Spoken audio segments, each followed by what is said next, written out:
Mic check, mic check, mic check.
That's why I love Jesus, y'all.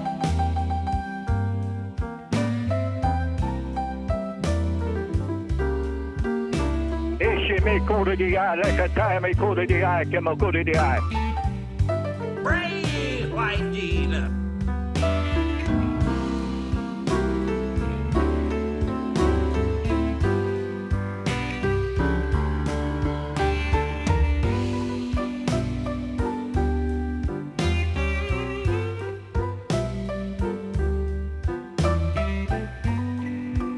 If ever I needed you, Lord, I need you now.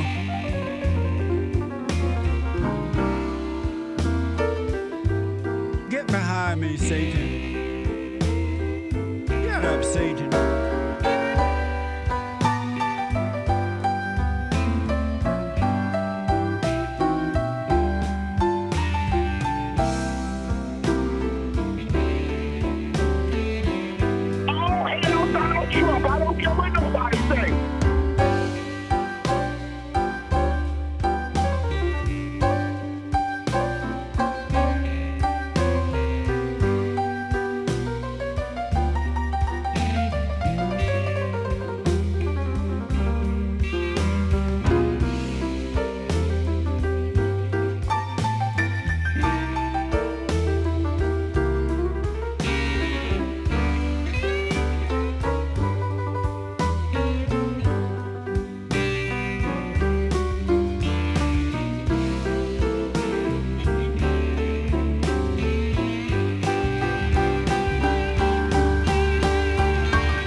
got to stand up strong, face the truth about themselves, to understand what went wrong.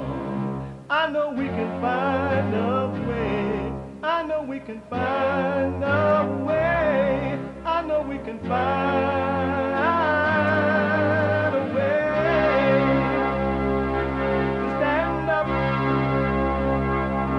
stand up, stand up, and throughout the world today.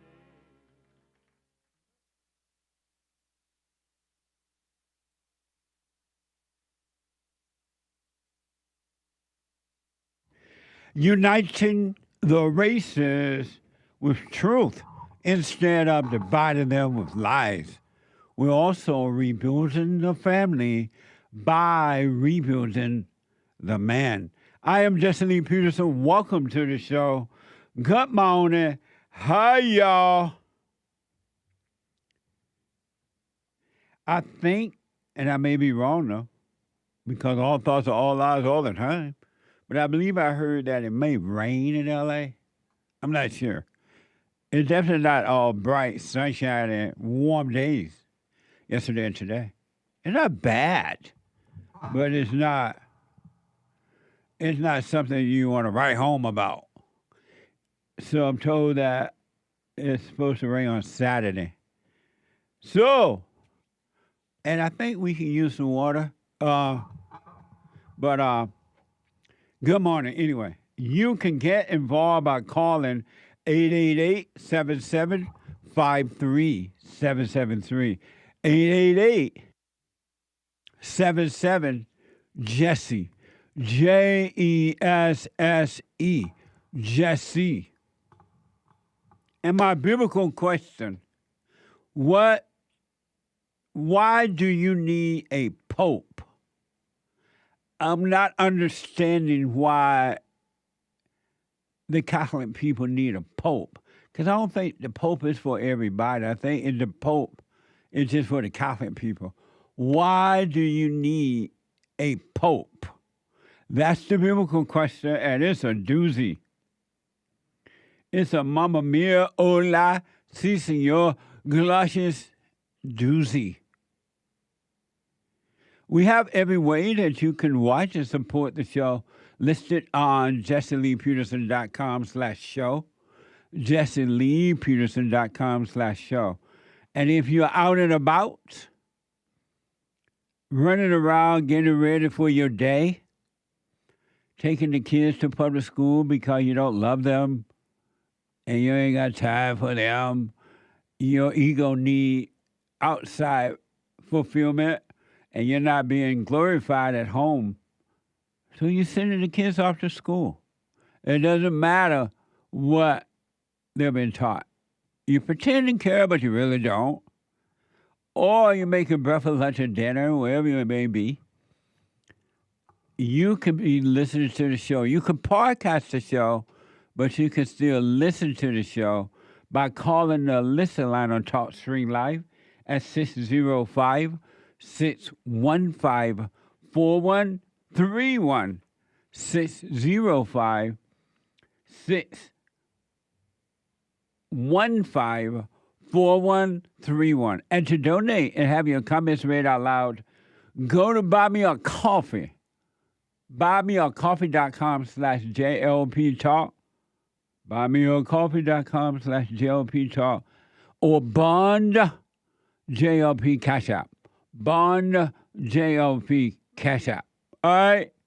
Amazing. A spiritual battle. And it is mind-blowing when you can see clearly it's spiritual. It's a spiritual battle and not a physical battle. The physical battles you see on the outside of you, inside of others, wars and human beings treating each other in a horrible way and no love, no nothing. It is spiritual, happens through the people. It is causing them to do those things. And it makes them feel a thrill of being important or rich or whatever. Amazing, huh? It's a spiritual battle. And as soon as you see that, you, men and women, you will be free. All right? What I realized on this journey of overcoming the illusion of self, oneself, what I realized is that this journey that you must travel if you want to be free, if you want to overcome the false self, this journey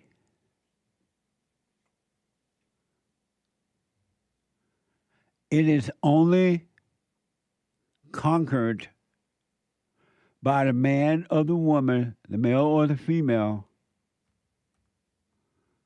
with a made-up mind. You got to have a made-up mind. Otherwise, you're not going to make it. You're not going all the way. It just ain't going to happen. A few people, and there are men and women, a few around the world who has made it and are making it. A few. But most people, they stop along the way. The first situation comes along, they're done. You hurt my feelings. You scared me. This too hard. This is taking too long. I don't feel like fellowshipping anymore. I heard it all. They come up with thoughts about it and feelings about it. The thing that they're supposed to be overcoming conquers them along the way. Isn't that amazing? The false self, the false lies, the thing that they're supposed to be overcoming conquer eventually. The thing tell you, oh, you might as well kill yourself. You're not worth anything. You've been trying. You're an addict. You're a sex addict. You're this addict.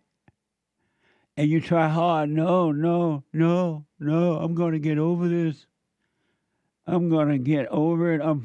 And you fight with it to overcome it. Whatever it is, you fight with it. Not knowing that the more you fight with it, the more control you're giving it over you. The more you fight with the idea of suicide, the greater it becomes. The power that you give, which is fake power, but the illusion that you give it over you. You say, I'm never going to be angry anymore. I'm not going to get angry. I'm not going to get angry. And as soon as a situation happens, someone hurts your feelings or look at you in the wrong way or say the wrong things to you, you're ticked. And now you're fighting against the anger, and then you finally go along with the anger. You're like, I tried, but I couldn't get over it. What you don't know, if you want to go all the way with this, you got to give up. Give up the fight. You got to let the ego go through what the ego must go through in order to overcome. You got to give up. But no, you keep fighting. Jesse, I struggle with this and I struggle with that. I'm like, didn't I tell you not to struggle? Why are you struggling with it? I struggle with my thoughts. Who is struggling with their thoughts? Who are you that you're struggling with whom? And then you give up.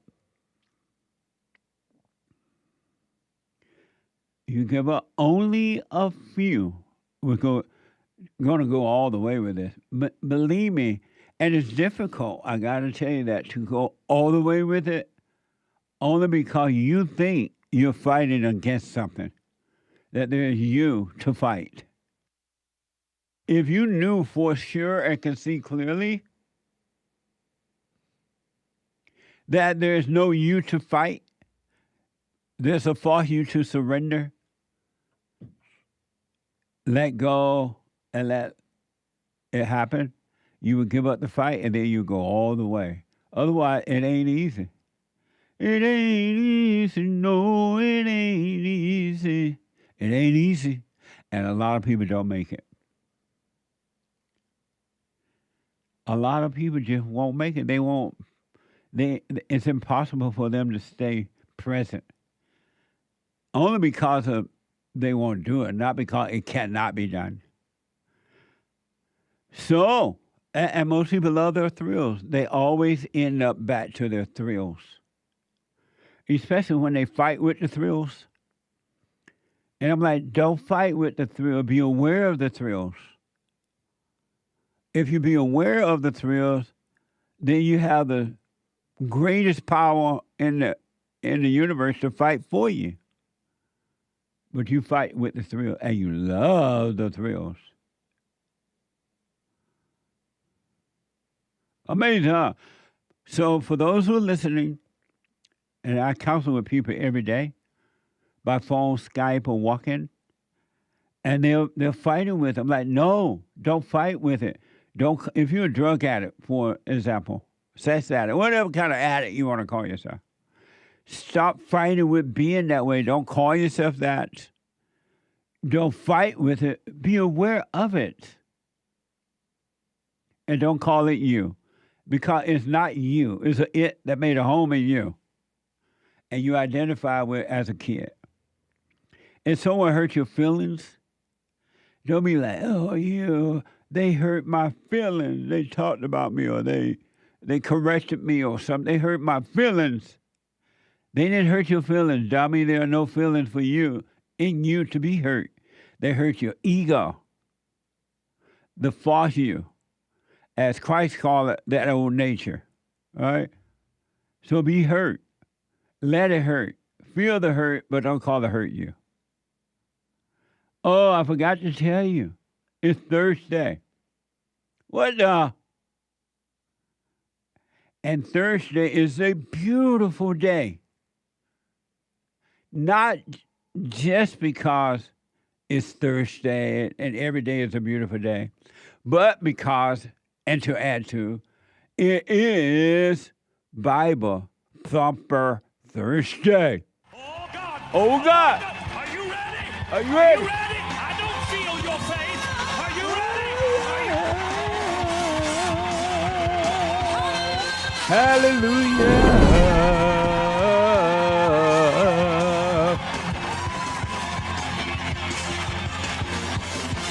He's drunk as a bastard. Amazing. Bible Thumper Thursday. So, I have to tell you, folks,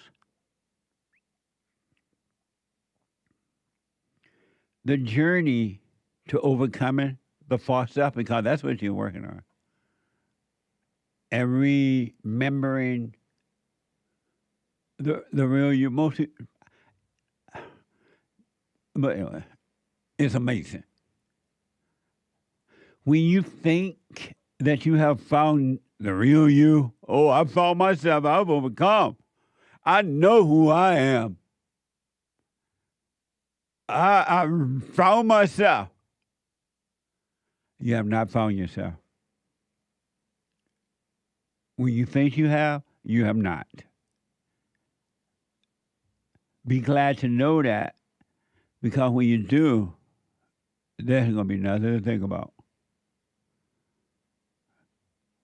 Amazing, huh? So I wanted to understand, before I go to the calls here,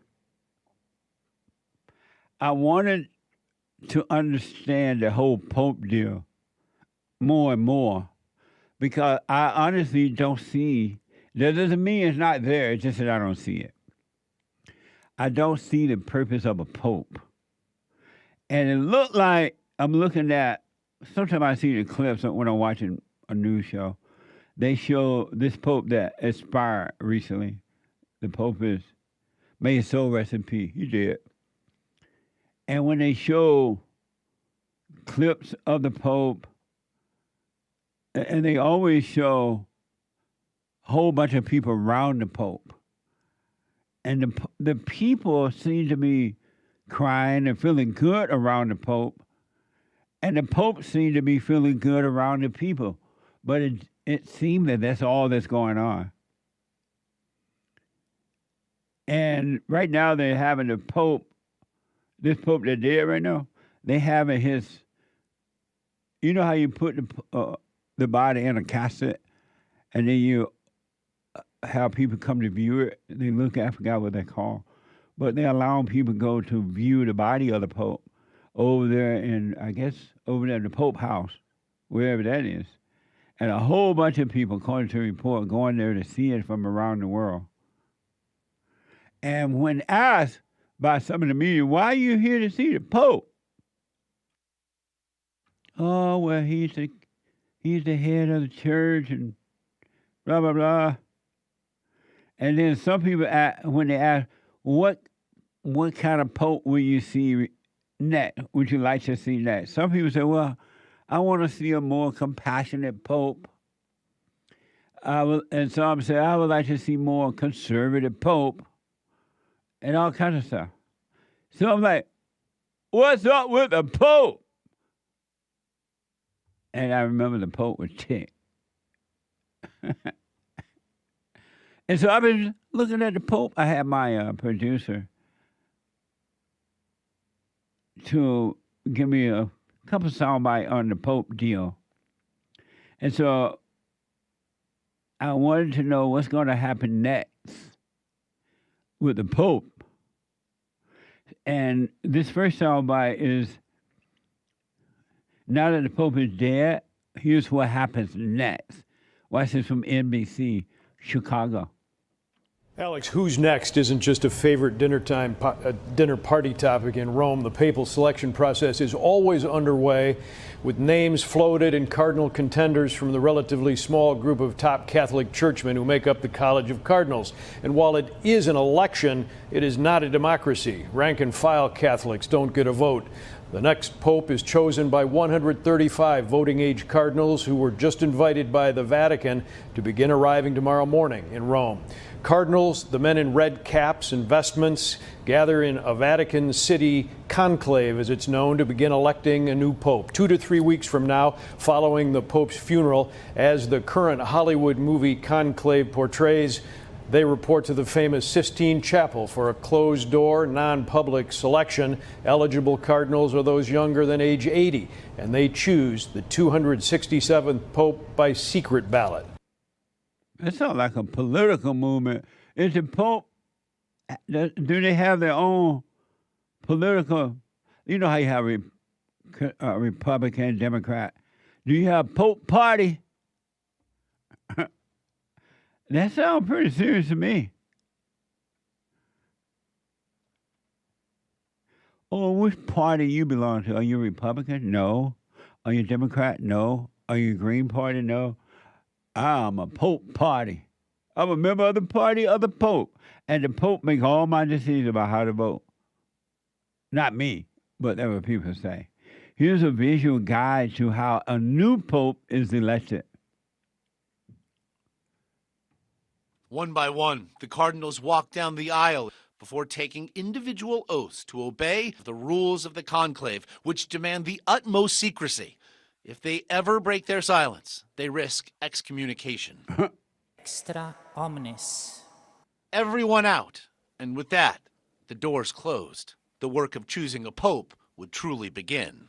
Then, when the world sees white, inside the Sistine Chapel, the Dean of Cardinals will ask the newly elected pope if he accepts the result. And if he does, he is, from that moment, the new pope, and chooses the name he will then be called.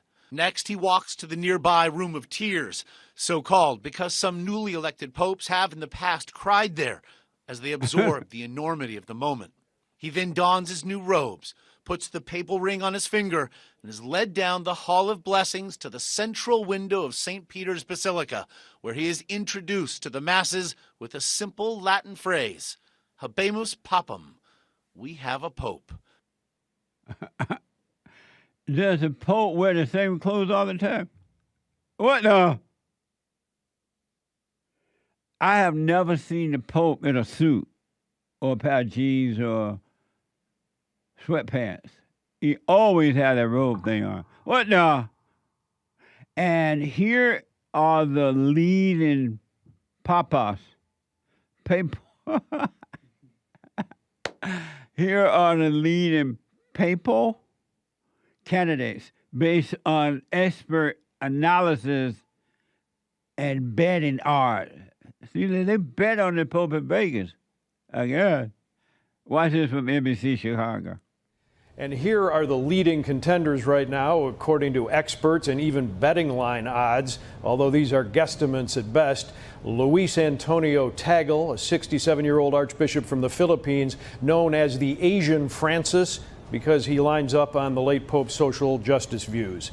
Pietro Parolin from Italy, 70 years old, considered more moderate and the Vatican Secretary of State right now. Peter Turkson from Ghana, age 76, would be the first African pope since 496 AD. Peter Erdo, Hungary, 72 years old, leading conservative candidate, would be a shift back to the Pope John Paul positioning.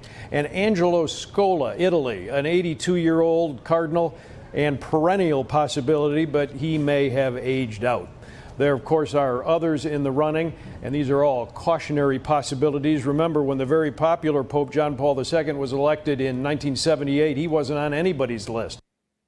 Amazing. It sounds pretty serious to me. And all the popes are old. At 77, 80, I don't know. But interesting. It's so interesting to me because I don't understand it. And I would like to. Nick, you was confirmed a pope, right? Pretty much. Well, when I say pretty much, I mean not at all. But I was a confirmed Catholic. Yeah, you confirmed Catholic. Sorry about that. Not pope, but what? That's what someone told me. Someone told you what? That I was a legit Catholic because I went through my first communion and a confirmation, which are what they call sacraments in the Catholic world. You do these events as you're growing up, and they mark stages in your life as you're growing up. So you didn't know that you were confirmed? Somebody told you were? No, I knew I had done my confirmation, but I didn't know that the things I did meant that I was not legit in the Catholic Church. That means I'm a confirmed Catholic, what someone told me. It's a confirmed... And I can never be unconfirmed that I'm saved. So even right now, you're confirmed Catholic? Yeah, and my soul is saved no matter what I do. Really? That's what they told me. And that means that you're locked in? I'm locked in, baby. What? Jesus has me. I ate the wafer. What? You know, I ate the little wafer. So is it like having to go to class or something? No, I didn't do any of that. I went to Catholic school, and now that I remember, we had a couple of lessons in school to prepare us for this confirmation. So you feel like a Catholic? No. You feel like a Christian? No. Oh man, don't tell your mama. I don't know what that feels like. But I remember doing the confession thing too. Yeah. And I got all I had a scowl on my face. I was like, why do I have to tell you my sins? And I gave them sass. And they threw you out of the boot. And it was over. Here's another papal candidate. Is Cardinal Robert Serra from Guinea, West Africa. And here's a clip of him explaining. So this guy, as far as I know, is not in the lineup to become the next pope. He's like an outsider, I guess. But he's not in the lineup so far. But here is a clip of him explaining how silence brings us closer to God. This is from a pope. Watch this.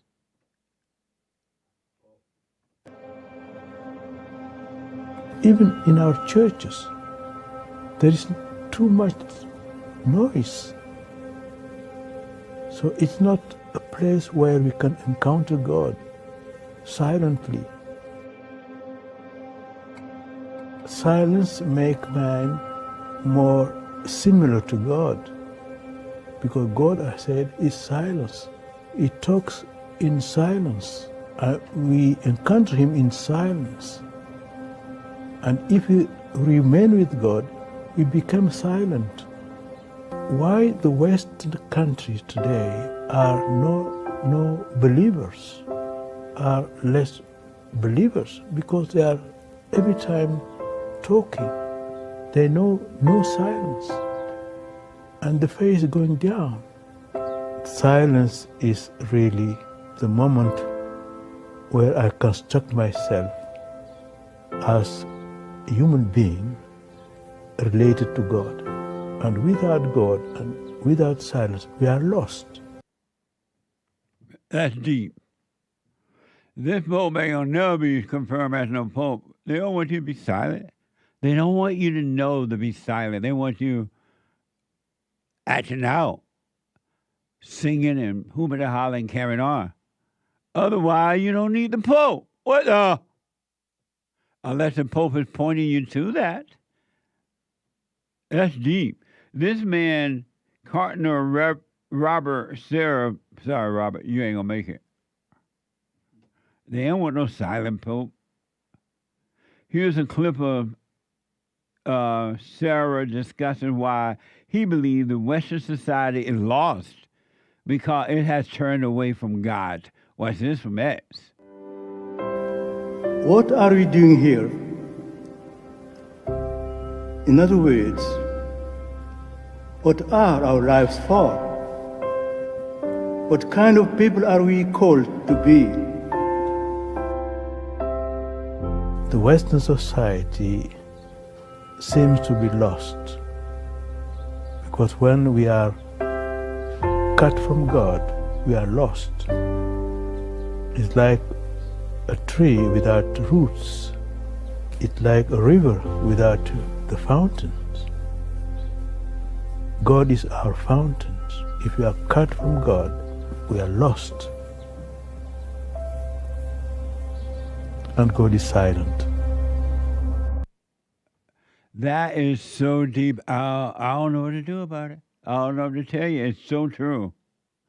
All angry people, there's not one.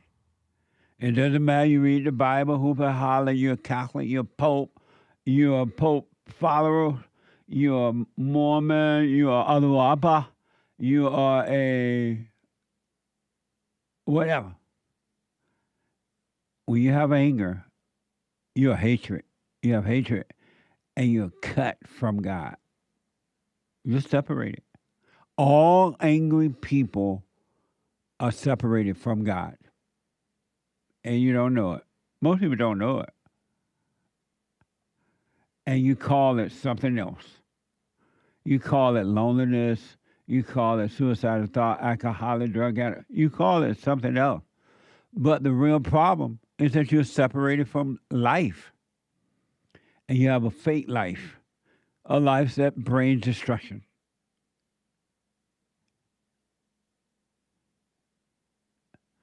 You are separated from the truth, and you justify your anger. Well, everybody's angry. Jesus was angry, you say. And so you think Jesus was angry, and so you justify your anger by saying, oh, it's good. One day when I get to heaven, though, I'll have perfect peace. And you justify anger, which is hatred. Just think about that. You're calling evil good and good evil.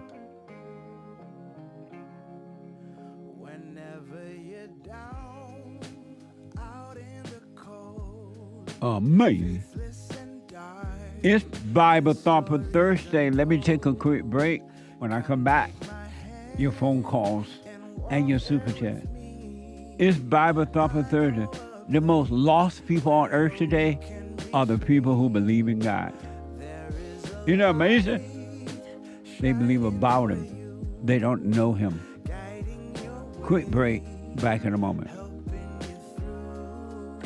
Shadows and gloom are all that you see. We'll find a place. I just want to say thank you for everything that you do. You've absolutely changed my life for the positive, and I just want to thank you. I was 29-year-old beta, living at home with my mom, and just was living in fear and in doubt, and I couldn't hold down a job, and then I found you, and I started listening. I started just being more at peace, and I forgave my mom, and I forgave my father, and it's like right after that, everything just changed in my life, and I was able to get a good job, and I moved out, and I live on my own now, and everything has just changed, and I just want to say thank you, and I appreciate you for spreading that message. It really is a positive message. Amazing. That's good, man. I want people to know God loves us in ways that there are no words to express, because you have nothing to compare it to, right? Stay with the silent prayer. You haven't seen anything yet. It gets better.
Amazing. Bible Thumper Thursday.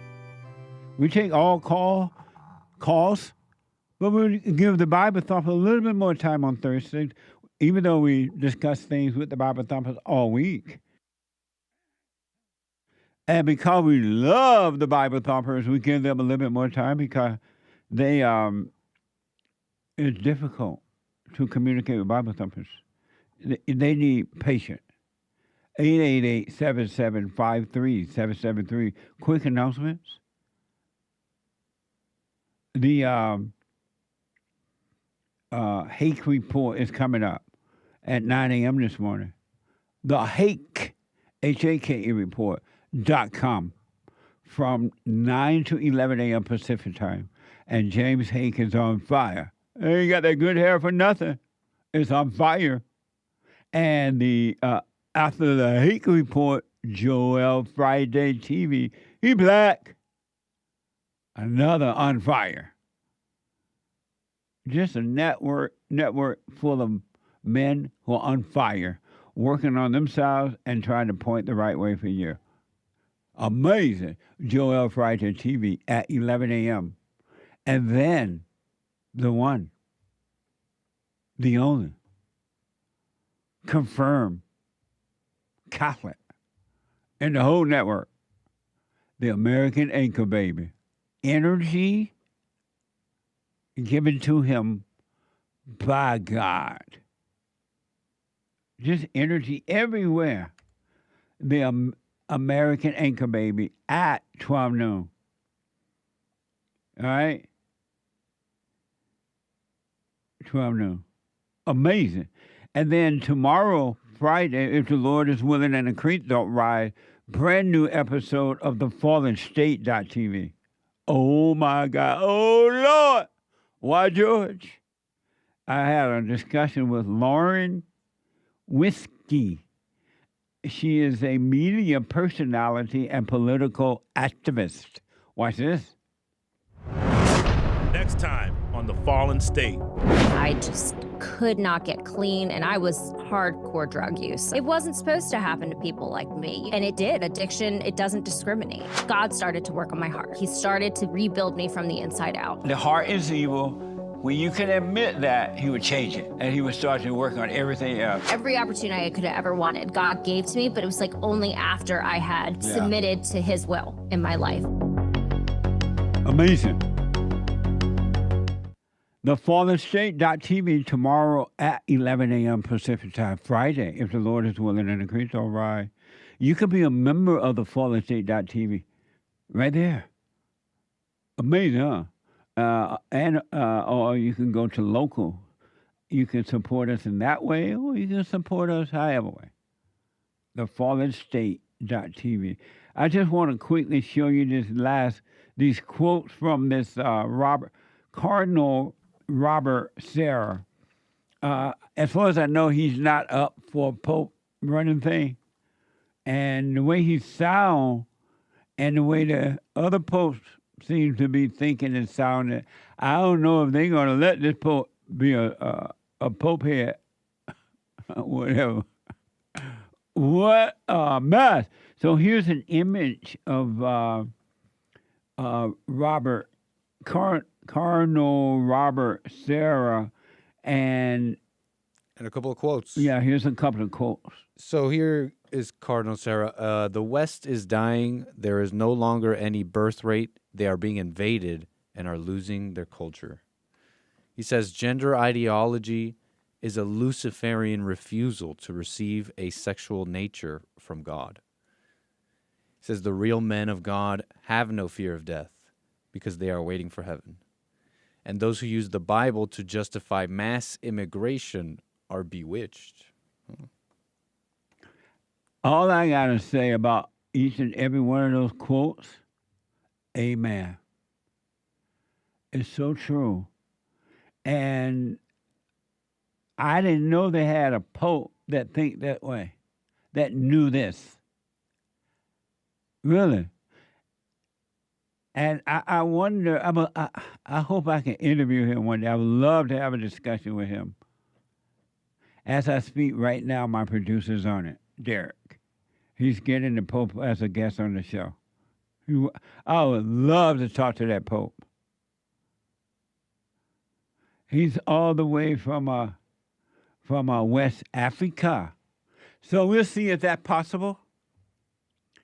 I like understanding people, all people really, even my enemy. Because you can learn, if you're like free and open and you have no judgment or ideas about people, places, or things, you'll be surprised what you will learn or realize, even from your enemy. That's why when I'm doing my teaching on Sundays, I'm being taught. I listen closely to the men and women who are in the fellowship. They do have something to say. And I learned, you have no idea. I didn't even know how much I was learning from the people until I realized what I had learned. And I look forward to those fellowships that we have on Sunday mornings at 11 a.m. Pacific time.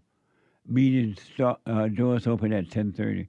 RebuildingTheMan.com/church. RebuildingTheMan.com/church. You can truly have right here on earth an amazing life. You can have an amazing life, or you can have a hell of a life. The life you already have. It's up to you. But everything that you've been taught, everything that you've been trying to live up to, you got to let it all go. Every idea that you have about good and evil, right and wrong, God and Jesus, your little free will, you think that evil, that anger is good and that you need it, that Jesus was angry. Everything, your little morality you're trying to live up to, you never will. You've never been able to live up to it, and you never will. Why don't you stop? When you see it's not working, why not say, you know what? I've been doing it all my life, and it ain't working. I've been reading the Bible all my life. My mama took me to church the first day I popped out of her womb. She took me to church, and it still ain't working. Why don't you realize that and let go? Stop trying. Why don't you just realize that? Have a made-up mind. Don't be double-minded. 888-7753-773. 888-77-JESSE. Let me go to a first-time call out of Los Angeles. Jonas out of L.A. Jonas, welcome to the show. Hello. You're on the air. Hello, Jesse. Hi. Thank you for taking my call. Yes, sir. Yes. So the reason I was calling was, I'm at a real crossroads right now, and I've been using drugs since I was 18. Been through a lot of different rehabs, more than I could count. And sometimes I would get clean, but I always end up going back to using. And for the past 8 months, I've been using again. And I just got fired from a job because I couldn't show up. I wasn't doing what I was supposed to be doing. And, after watching you a lot recently, seeing that I've just been letting the devil run my life. And I have forgiven my parents. And I see how pretty much I've been just going by ego and anger and just trying to prove something and chasing money and success. And so basically where I'm stuck right now is I have an opportunity to go to a long-term rehab in Israel. I am a citizen of Israel. I know the person who runs the program. I've actually been there once before, and I really respect the person. I trust him. It's a free program. But I would have to give up everything that I have here in LA, which isn't much, but it's my apartment, my car, what is more freedom, at least it feels like, than being in rehab, which is like a shared room. I guess my question is, so how do I know if going is really the right thing to do for me, God calling me to surrender, to start over, to do the right thing, or if it's just an emotional move trying to run away from my life again. So I want to do the right thing. I just don't know if this is it. How old are you? 31. And you said that you have gone to several rehab places already, and it has not worked? Correct. I've not changed the ways. And why not? And why not? Because I have a lot of maybe low self-esteem, and I just begin to think that I need to change things on the outside to have a good life, to be happy. That now that I am sober, I need to go back and try to make money and try to look good and try to build this life up because I've already wasted so much time. And then every time I pursue that thinking, then I start saying, well, I could use again, or maybe I just don't even. When you say you have a low self-esteem, what does that mean? It means that I feel that if I don't have stuff to offer, and if I don't look like I've had accomplishments in my life, then me without any of that is just like I feel like a loser if I don't, as I am right now, if I don't have something to show for myself, basically, and I feel like I haven't done anything. And when you had those things, did you feel like a winner?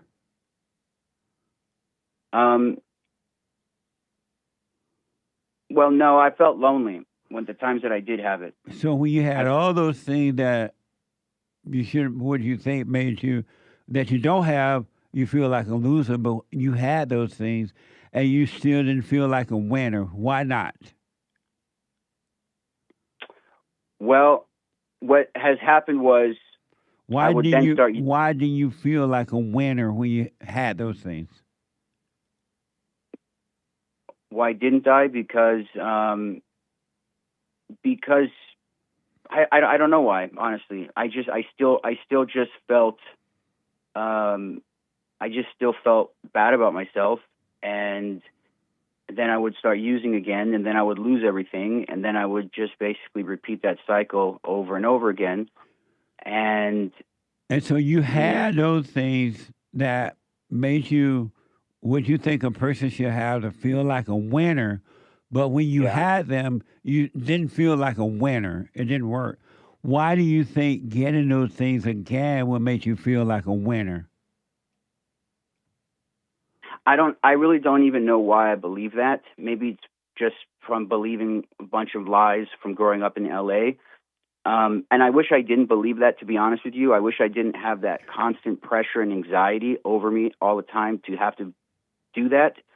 So But, why don't you stop believing it? You know it doesn't work. When you had those things, you still felt like a loser. You were lonely, things were not working. And when you don't have those things, you still feel like a loser. Why don't you give up this idea of being a winner? Why don't you just live your life? I guess because I keep thinking that maybe I just didn't do it right, and if I just try again, I'll do it a little bit differently, and this time it will work out. And who is causing you to think that way? Well, after listening to you, that's just the devil in my head telling me that. You're not and I'm sure about believing that? it. I want you to think about this, Jonah. You had all those things that should make you feel like a winner. You worked hard. You got those things. You had them, and yet you were lonely. You didn't feel like a winner. Then you lost those things because when you were a winner, you went back on drugs. So you lost all those things, and now you think that in your lostness, you're thinking, "Oh, if I had those things back, I would feel like a winner." What would happen if you just stopped believing in winning or losing? There's no such thing as a winner. There's not one winning person on earth. It's an illusion. An illusion. There's no such thing as a winner or a loser. Why not stop thinking both ways? Why do you have to think that way? I mean, I guess I don't have to. I don't know how to stop thinking that way. I guess if I could turn it off and just not care at all about that and just live my life like you said, I think I would feel much better. So why don't you do it then? Because if you think you're a winner, you're going to think you're a loser. If you think you're a loser, you're going to think you're a winner. And neither way is going to work. But if you didn't think either way, then life would work. Why don't you just let all that go? So what do I do when I let it go and then my head starts spinning, and then how do I not just, because then I start feeling like a loser, like, oh, I failed, I couldn't make it, I had to give it all up because. And so who feel like a loser? Who are you? I mean, I don't know. I mean, I guess I don't know. I'm after listening to you, I'm really just beginning to look at that differently and see that the thoughts are popping up in my head, but they're not me. It's just something my brain is producing. But then who am I? I don't know. I really don't know. So if you know that you don't know, why do you say I feel like a loser or I feel like a winner? Who are you talking about? And who is telling you that you're a winner or a loser? Who's talking to whom? Why do you call yourself a loser when you don't even know who you are? Who are you calling a loser or a winner? Honestly, I'm just going based on the feelings. And are you your feelings? I don't know. It sounds like from listening to you, no, but that's new information to me. So, I mean, I would trust you and say, no, I'm not my feelings, but it feels like I'm my feelings because I feel my feelings. And so, I know what you mean. But let me ask, so what does a winner feel like? A winner feels like he's good. He doesn't. I don't know what a winner feels like. Like he's an accomplishment. Like he doesn't regret. Like he feels good that when he wakes up in the morning, he knows that he is living his life to the best of his ability, and he's not settled or sacrificed or given up on something because he just felt that he didn't take the easy route, did what needed to be done to live to his fullest potential. And does a winner need drugs? Absolutely not. And does a winner feel lonely?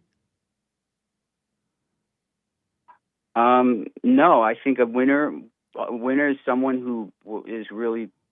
So why did you feel lonely as a winner? Why did you feel lonely? When you were a winner, why were you feeling lonely? I mean, because I I wasn't a winner. You know, at that point, I still, like I said, I mean, I just keep thinking, well, maybe I just need to do it a little bit differently. I just need to stay sober a little bit longer, but keep chasing the same things I was chasing. And if I can just hold on to it a little bit longer, then it will all be fine. But it's like now 10 years later, it's just ridiculous. And does a loser feel lonely? Yeah.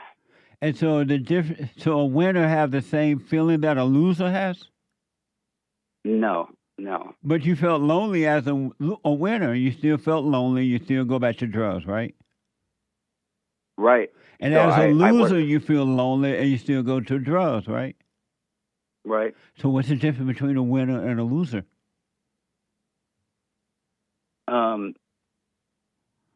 I mean, according to the way I've been living, nothing really, because they've both been the same thing. So why you keep doing the same thing over and over? Why don't you drop the idea of being a winner or a loser? What would happen if you dropped the idea of being a winner or a loser? What would happen? That would be a big relief. So why don't you do that? Because when I just let go of it, it just appears again, and From it just where? convinces me. From where? In my head.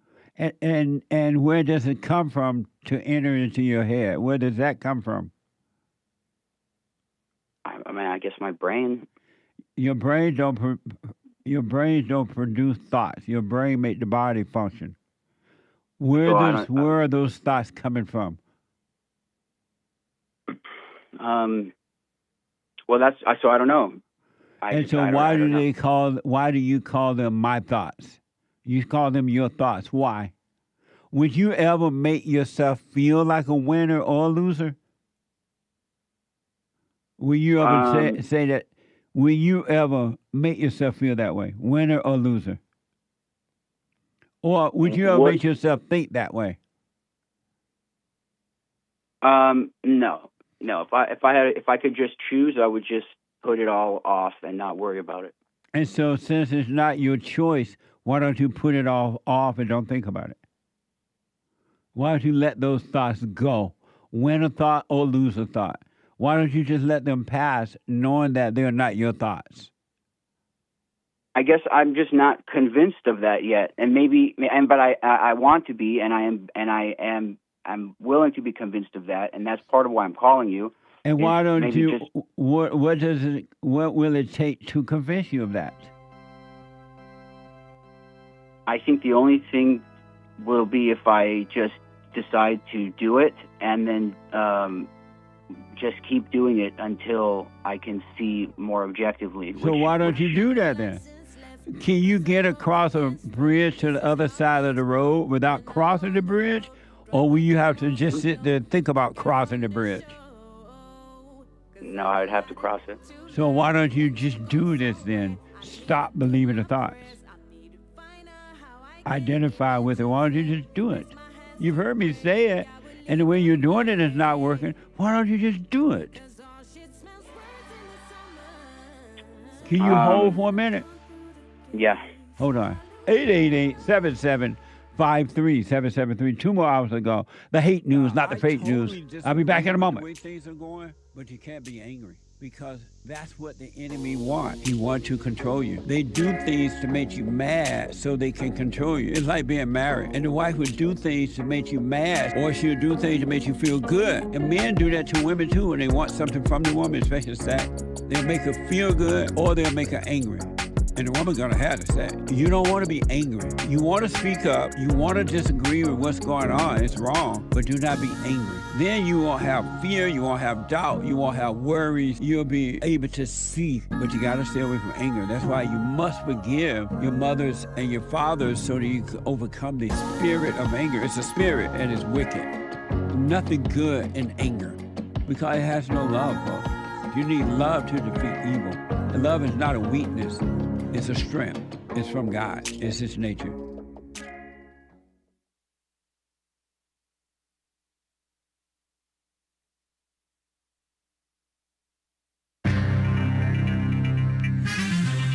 Coral reefs are getting bleached be scared, be mad, because it's climate change. What a mess. And Russia, Ukraine, there's a war going on, if you don't know. It's been going on for years now. At least it seems like a couple years, maybe close to 3. And Trump says Zelensky doesn't want peace. Wow.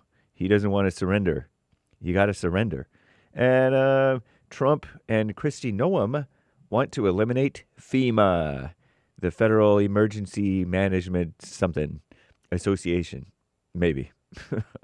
This is the end of hour 1 of the J.C. Lee Peterson Show. It is Bible Thumper Thursday, April 24th, A.D. 2025.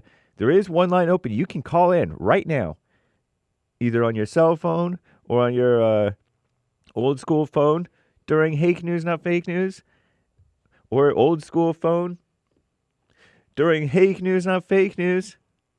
And JLP will be right back to your calls. Hang tight, callers and listeners and super chatters. We will get to all of your stuff. And we have more great stories on the way. Very nice. Commie Nonsense Network, CNN, reports warming oceans have caused the worst coral reef bleaching event in recorded history, which is not that long. According to a new report, harmful bleaching, they call it harmful bleaching, has grown to include 84% of the ocean's reefs. Wow. It's not clear when the crisis, they're calling it a crisis, when it will end. Last year was supposedly Earth's hottest year on record, and the record is not that long, by the way, I don't think. And most of that heat went into the oceans, say they. Such high temperatures are deadly to corals, which protect coastlines from erosion and storms, they say. Coral reefs are also known as the rainforests of the sea because they support high levels of biodiversity. They don't care about that. We're looking at something that's completely changing the face of our planet and the ability of our oceans to sustain lives and livelihoods, exclaims Mark Eakin, E-A-K-I-N, who's a corresponding secretary for the International Coral Reef Society. Sounds like he has a special interest in this. Although efforts are underway to conserve and restore the coral, scientists say it's essential that we reduce emissions from burning fossil fuels that are warming the planet. What a mess, huh? These people with their solutions. Give me a break. Hours after our greatest president, Donald J. Trump, meanwhile, in the real reality, after Trump launched that fresh tirade against the Ukrainian unchristian president, Volodymyr Zelensky, and accused him of harming the peace talks, Russia launched a deadly wave of attacks on Kiev. Drone and missile strikes killed at least nine people and wounded more than 70 others in the Ukrainian so-called capital early this morning. Rescue teams still searching for people who are believed to be trapped under the rubble of one home that was destroyed in the blasts.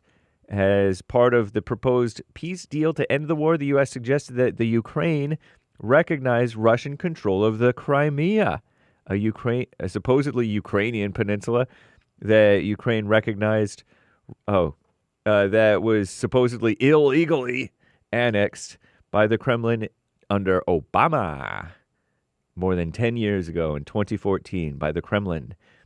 Volodymyr Zelensky stated that Ukraine could not accept that condition because doing so goes against his country's constitution. Oh, Lord. Cares about the Constitution, claims he. In a post on Truth Social, Trump said Zelensky's position was, quote, very harmful to the peace negotiations with Russia. You got to accept reality, Volodymyr Zelensky. You can't be all pushing that mess. Come on, you got to work with us. I'm James Hake. Now back to JLP. Hour 2.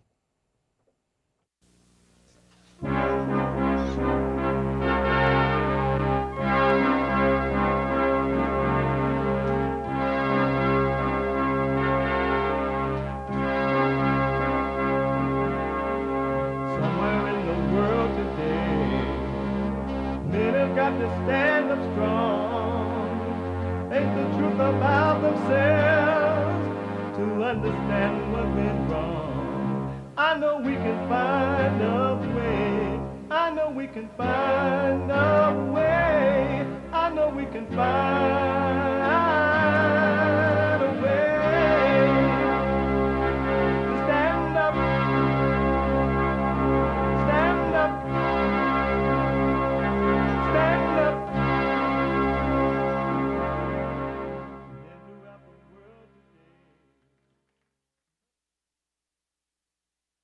Okay, folks, I hear that the phones are working now. Technology is a mess, but all is well. Uniting the races with truth instead of dividing them with lies. We're also rebuilding the family by rebuilding the man. I am Jesse Lee Peterson. Good morning again. Welcome to the show. You can get involved by calling 888-77-53-773. 888-77-JESSE. Jesse. Jesse. And my biblical question, a doozy. I've never heard anyone ask this question before. I guess because I'm black and slow, I want to know. Why do you need a pope? Why do you need a pope? Why do you need a pope? Finally, why do you need a pope? You can, if you're busy, you don't have to miss out on the show. Because you can be listening to the show on your iPhone or iPad, no matter what you're doing, working out or whatever. You can be listening to the show on your iPhone or iPad. You can podcast. But you can be listening by calling the listen line on TalkStream Live at 605-615-4131. That's 605-615-4131. And to donate and have your comments read out loud, go to Buy Me a Coffee. BuyMeACoffee.com/JLP Talk or Bond JLP Cash App. Bond JLP Cash App. It's Friday. No, not Friday. My bad. The time's going by fast enough already. I don't need to rush it. It's not Friday, but it is Thursday. And as a result of that, every Thursday is Bible Thumper Thursday. Oh, Lord! The sign outside the New Era Baptist Church in Birmingham reads, "A black vote for Trump is mental illness." I am the daughter of two pastors. You will emerge from that as an atheist. 100%. President Joe Biden is only the second Catholic president.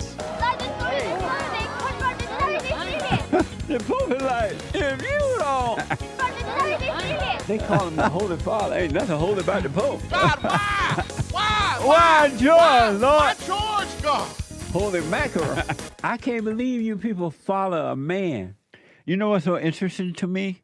Listen to this. You read the Bible. The Word. And then the Word. In the beginning, there was the Word. The Word was God, and God was the Word in the beginning. You read the Bible sun up and sun down, day in. Do you know that some people read the Bible 3 and 4 times all the way through? And they still come out on the other side dumb and lost. And they read the Bible 3, 4 times, 2 times, 5 times, 1 time, and they still come out lost, dumb. Think about that. I want to go back to Jonah, but I want you to smoke on this. It's Bible Thumper Thursday, but whatever you want to talk about. I want you to think about this. In the Bible, we are told, yes, Jesus passed through Jericho. Now I'm playing. But in the Bible, we are told all thoughts are all lies all the time. Not in those words, but we are told, your thoughts are not my thoughts. Your thoughts are not my thoughts. Your ways are not my ways. And we are told, bring every thought, every one of them, into captivity. They're not yours and they're not mine. Bring them all into captivity. And what do? You read the Bible. You go to church, you hold up hand. You preach to other people with and about the Bible. You even go around the world saving black people with the Bible. And yet you're lost. You go right into your imagination. And you live there. And you're miserable there. But yet you live there. And the Bible told you your thoughts are not yours. Why are you believing them? You still believe them. You believe the ups and the downs, the good and the bad, and the right and the wrong. And you believe that you cannot have perfect peace. I'm blown away by that. Oh, the Lord saved me from drugs, they say. I was an alcoholic, and I went to the Lord, and the Lord saved me from alcoholic. And I went right back into my thoughts, they say. I'm still miserable, they say. For my thoughts are not yours. My thoughts are not your thoughts, nor are your ways my ways, declared God. It said Yahweh, whatever. That's from Isaiah 55. But what you do, you believe thoughts. What's wrong with you? I want to go back to Jonah, and Jonah is trying to decide if he should go to yet another rehab center, this time over in Israel. Jonah. Yes, sir. I mean Jonas, not Jonah. Yeah. Are you the same guy that was in the belly of the whale? Yeah, same guy. Same guy. That was me. I was like, no, I'm not doing it. I'm not going anywhere. I'm just going to go back to the bottom of the ocean. So, Jonah, why don't you drop the thoughts and don't think of it yourself as a failure or success? So when that thought comes up, what would I do then? Just watch it and do nothing with it. Don't call it you. Don't identify with it. Don't fight with it. Don't run away from it. Don't do anything but watch it. And watching it will destroy it. But if you fight with it or if it tells you that you're a loser, now you got to work hard to be a success. Or if it tells you if you're a success, now you're afraid of becoming a loser. If you didn't listen to either one of those ways, you would be free. You would not have a battle going on. All you have you need to do is just watch those thoughts. So how what? So how does anything get done? If I'm just not, how do I make any decision to do anything? Is anything getting done with you making decisions like this? Are you getting better or worse? Progressively worse. So why don't you stop making the decision about that and just become the observer? Why don't you try and see what happens? Just, you know what, this time I'm not going to believe the thoughts. I'm just going to stay present and live my life. Why don't you give that a try to see what happens, since the way you're doing it is not happening? It's not helping. Well, I'm going to do that. That was the question. I've always just gotten into like this sort of panic of, I have to plan, I have to figure things out, I have to make decisions. And if I don't make this plan and figure things out, then my life's never going to happen. And even though I've gotten it wrong so far, I just have to keep trying and until I get it right. But there's not one person on earth who have tried to get life right and they got it right. You can't do that. It doesn't work for anyone. When you say you try to get it right, who are you talking about? I'm talking about Jonas. And what is getting it right? What is a right life in your mind? So it would be that I have a strong connection with God, that I have a job that I go to, that I financially support myself, that I don't feel bad all the time, that I'm sober. It's really the number one on the list. And that I'm happy, that I actually want to be alive, that I like the life that I have, that I don't feel like you should go to work. You should. God gave you the ability to provide for yourself on earth. He gave you the mindset to go to work, make some money, right, buy a house, save some or whatever, right? But not So for that's you to exactly- live, for you to live by that way and get an identity from it. It's just an outside world. It's not who you are. You're not the outer world. So that's kind of, I guess, my question to you is, should I just, follow your advice and go to work, or do I go to this treatment center in Israel and kind of just go there and start over from there?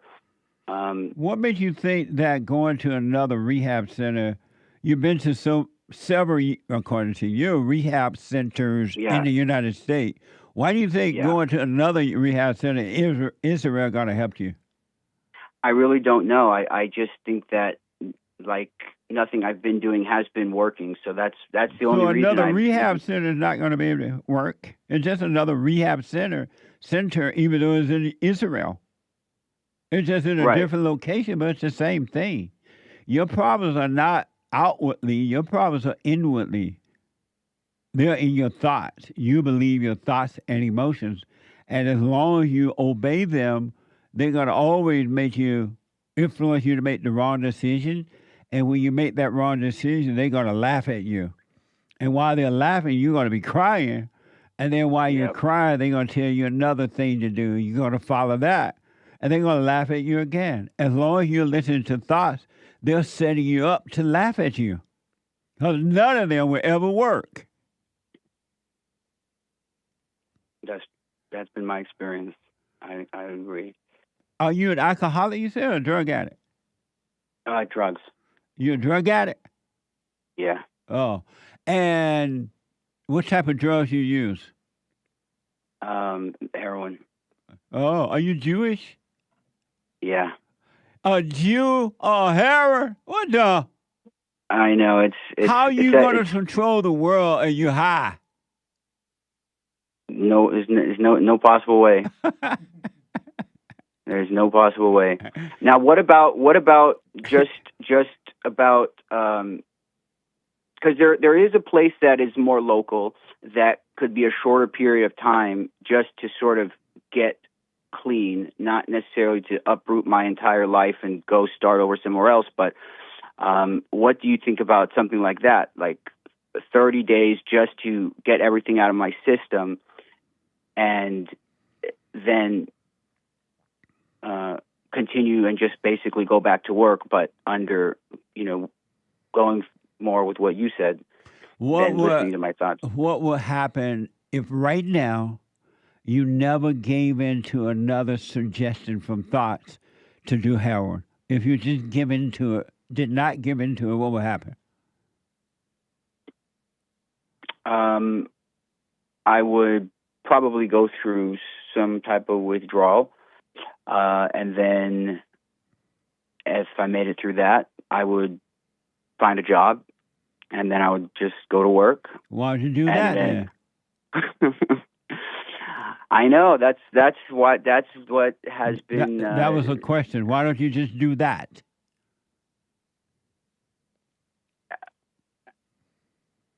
I mean, I feel like every time I try to do that, I give in to my thoughts.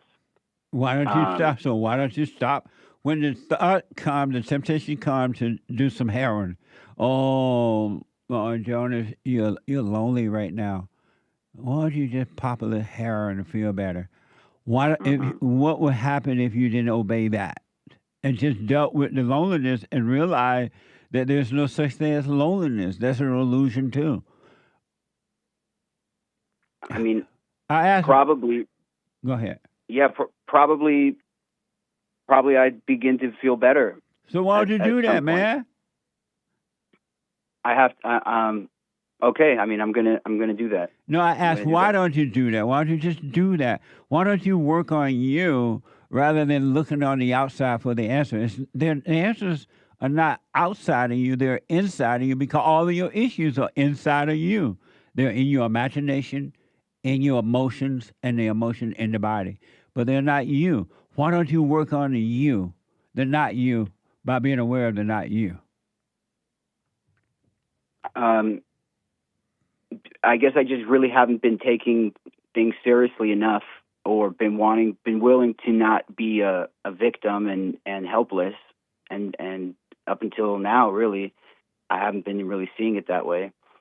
And that's, I think, the only thing that's been stopping me is just living in self-doubt and living in this sort of like giving into my thoughts to just, basically waste my life away.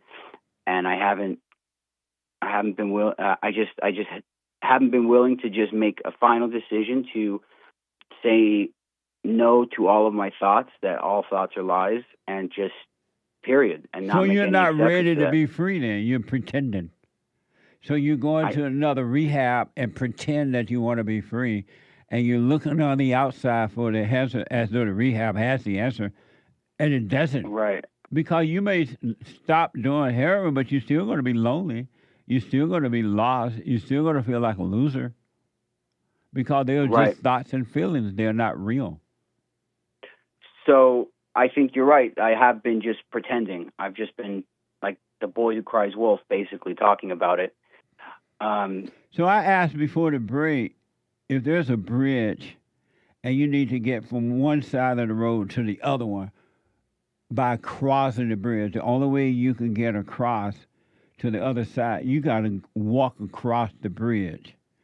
But you sit there, you think, you stand there, you're looking at the bridge, and you're looking across to the other side of the road, and you're standing there thinking, oh, what if I can't walk across? What if, I'll try later. Or how would you ever get on the other side of the road without walking across the bridge? I never would. And it's why like don't people. You like what? Well, and my life so far has been people asking me that, and I just been saying, yeah, I understand. I should walk across the bridge. I should go over there. Once I get over there, things will be much better. And it's just been the discussion of crossing the bridge. And so likewise, you should stop believing thoughts, walk across the bridge, and see what happens. Why don't you do it? This time, I'm not going to believe thoughts.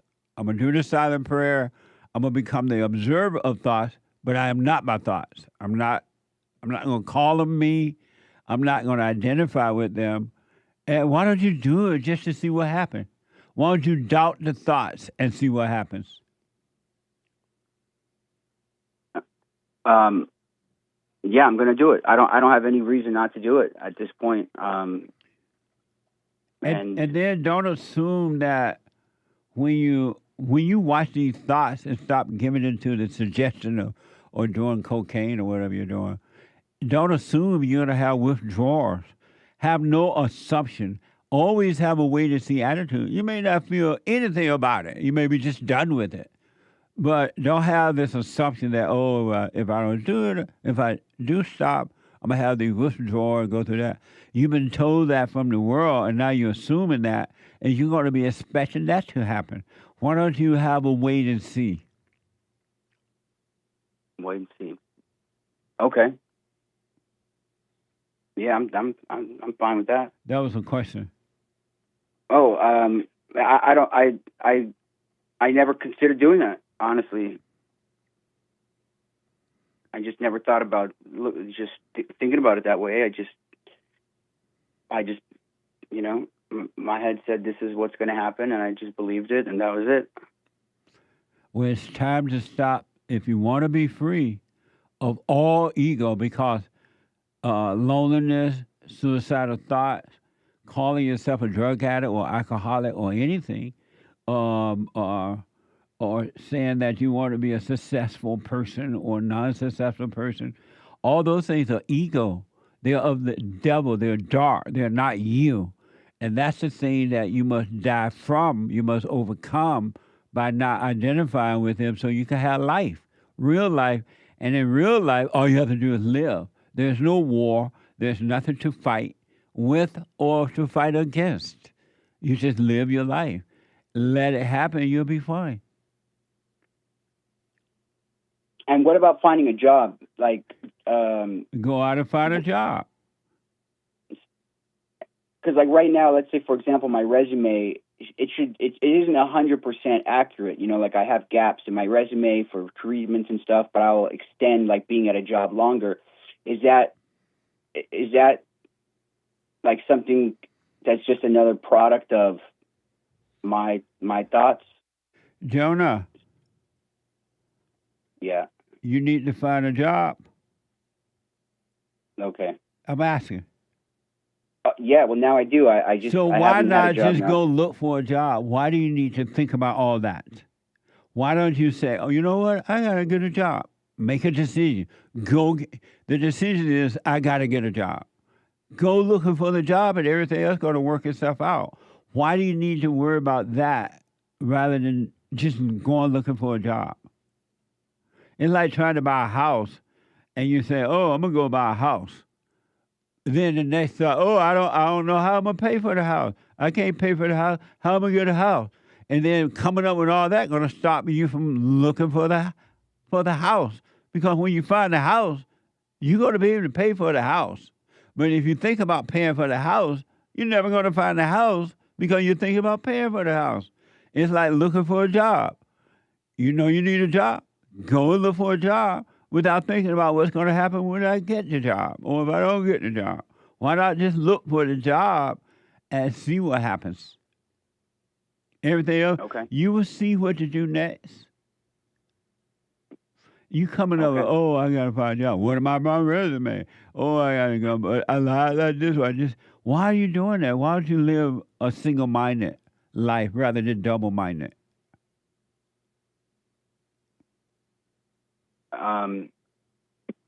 It's just been in fear that just not having any faith, and that's been it.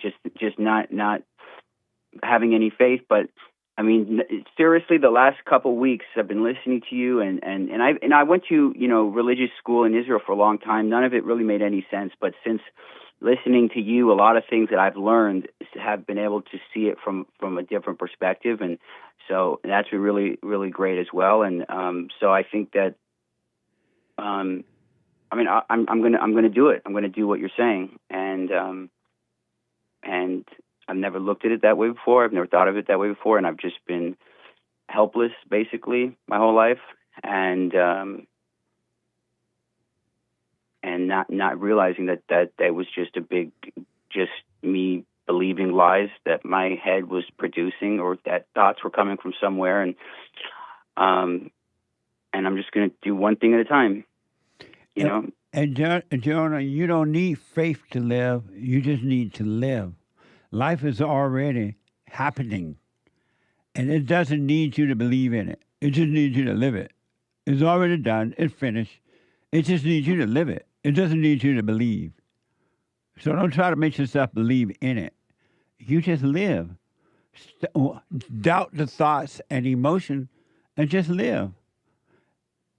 Don't be double-minded. Make a decision. Do that decision, and one decision will lead to another and another and another on its own. It doesn't need your help. Okay. I will do that. Have you forgiven your mother and father? I have. You told them? I have. I did tell them. Okay. My mom started crying, of course. When she's crying, she's lying. She's lying, man. As soon as she started, I was like, "Here we go." and then she said, next thing she said was, "How dare you? How dare you?" I was like, "Okay." But I forgave her, and my dad, I forgave him, and that's been helpful. It's been very helpful. Are you doing And I the have to keep silent doing prayer every morning and night? No, I have not been. Beta. So I'll add that. Beta. Oh, beta. Listen, do what you want. I'm not telling you to go to Israel or not, but what I am encouraging you to do, I want to encourage you to do the silent prayer, practice watching those thoughts. Don't call them you. You can call them it. Oh, I see it. I see it. It's trying to make me doubt myself. I see it. It want me to be emotional.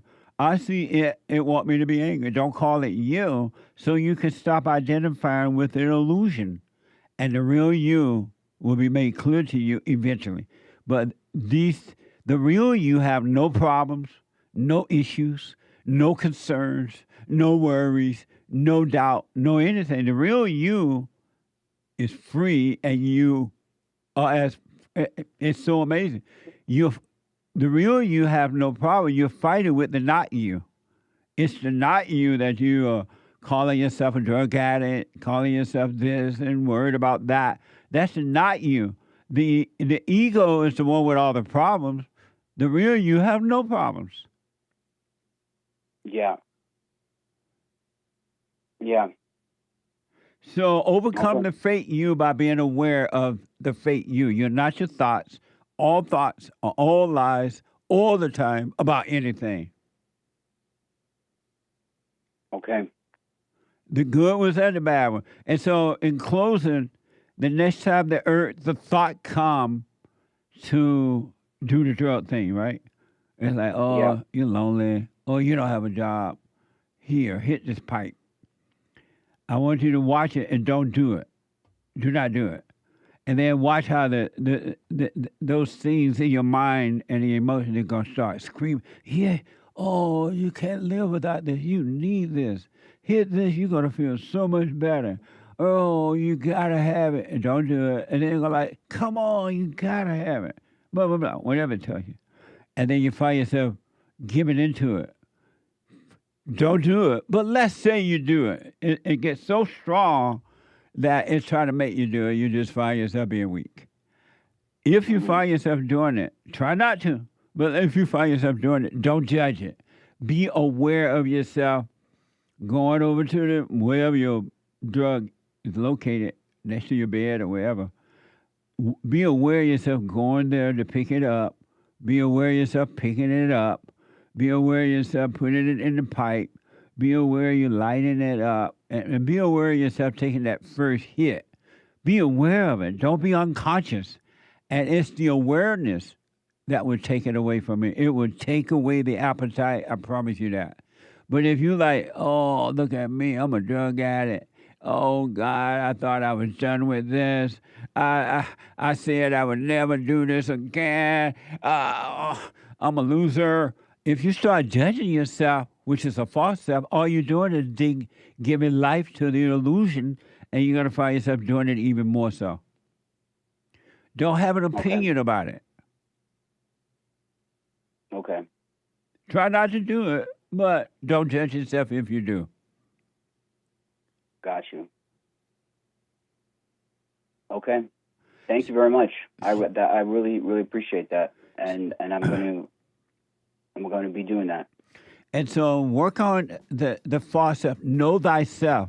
Become aware of the thoughts and the feelings. Don't call them you. Feelings are not from God. The good or the bad or evil. Stop identifying with that. Do the silent prayer. Practice being present, and let me know how it goes. Okay, I will. I definitely will. Thank you. I don't know where you are in L.A., but we have fellowship every Sunday morning for all people. Doors open at 10:30. Meetings start at 11. And the first Thursday of the month for men only. So you're definitely welcome to. We love the Jews, so you're welcome. We have some Jews there, and so feel free to come and fellowship, and you're going to get so much help. Okay. All right. Well, I appreciate that. I know where it is over there. I found Pico or something. I was looking it up. But if you don't come, you still work on yourself, and let me know how it goes. Okay. All right. Thank you. All right, buddy. Back in a moment, 888-77-JESSE. I'm going to tell you this. I believe you might go down in history as one of the greatest, if not the greatest, black man that ever lived on planet Earth, as far as I'm concerned. I don't know anybody before you that's been that great.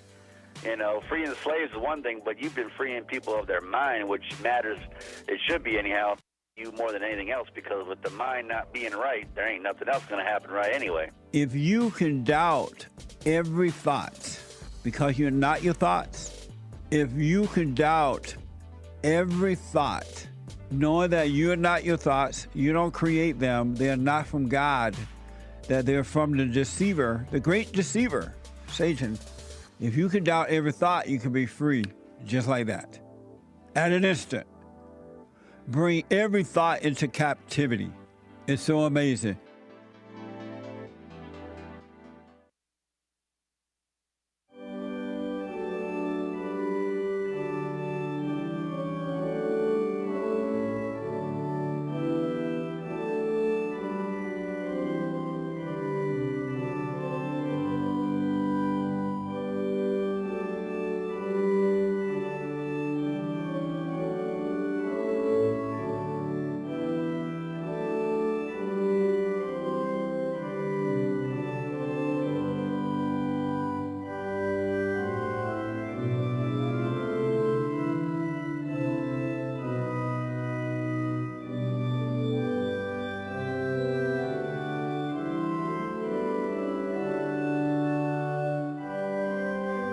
Men and women, boys and girls, men and women, I want you to know, it's Papa Thumper Thursday, so thumping. You are free. All your sins have been wiped away.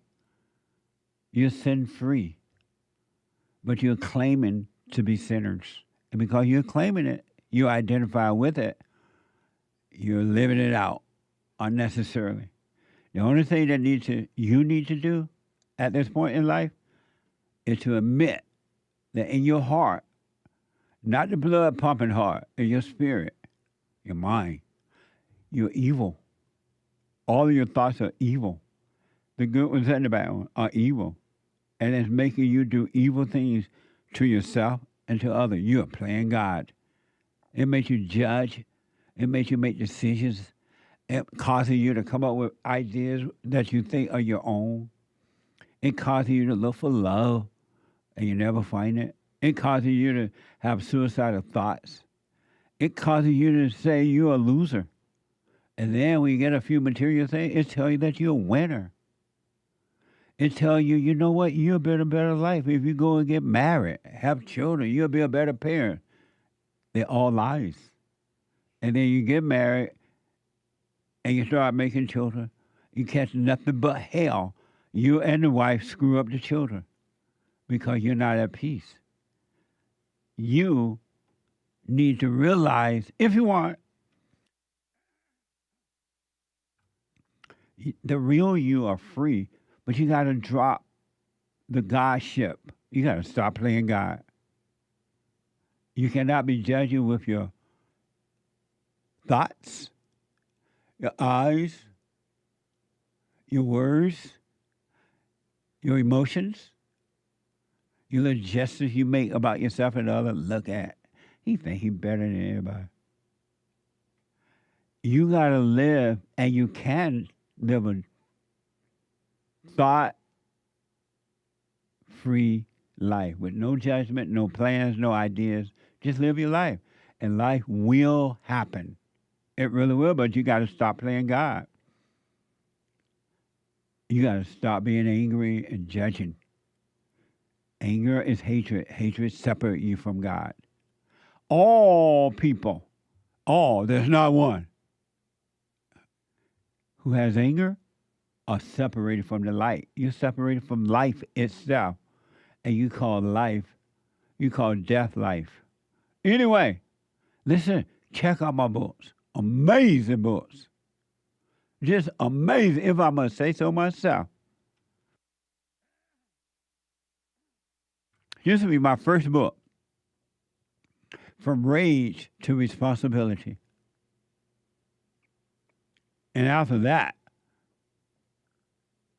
Scam, how the black leadership exploits black America, and they're still doing it. and a little pocket guide that we use for our entrepreneur program, and yet you can use it for whether you have a job or a business. 7 guaranteed steps to family financial success guide. Just 7 steps. I've been using them forever, and they work if you do them. And last but not least, the antidote, healing America from the poison of hate, blame, and victimhood. The antidote. It is a powerful book. They all are. But this was like bring it home. And I will sign them. And while you're at it, get some Punch's coffee. You know what? I'm going to sit back and read Punch's book. I might as well have some Punchy coffee with it. Punchy's coffee is amazing. Go to rebuildingtheman.com/stores. Merch and everything is there. rebuildingtheman.com/store or jesseleepeterson.shop. All right? And with the coffee, every dime goes back to my nonprofit. Thank you all for your support as well. I appreciate your super chats and your donations. We got a lot of work to do. And thank you, especially those I don't have to ask for help, because you're like, hey, Jesse, you help me. I'm helping you to help others. And when you do it quietly, you are rewarded secretly as well. God will reward you. What you put out will come back. Thank you in advance. I want to go quickly to Stuart out of Maryland. He's been waiting a long time. Stuart, welcome to the show. You're on the air. Great day in the morning. Jesse Lee Peterson. How are you, sir? All this well, Stuart. Jesse, I got 3 things to hit. The Pope. Are you a first-time caller?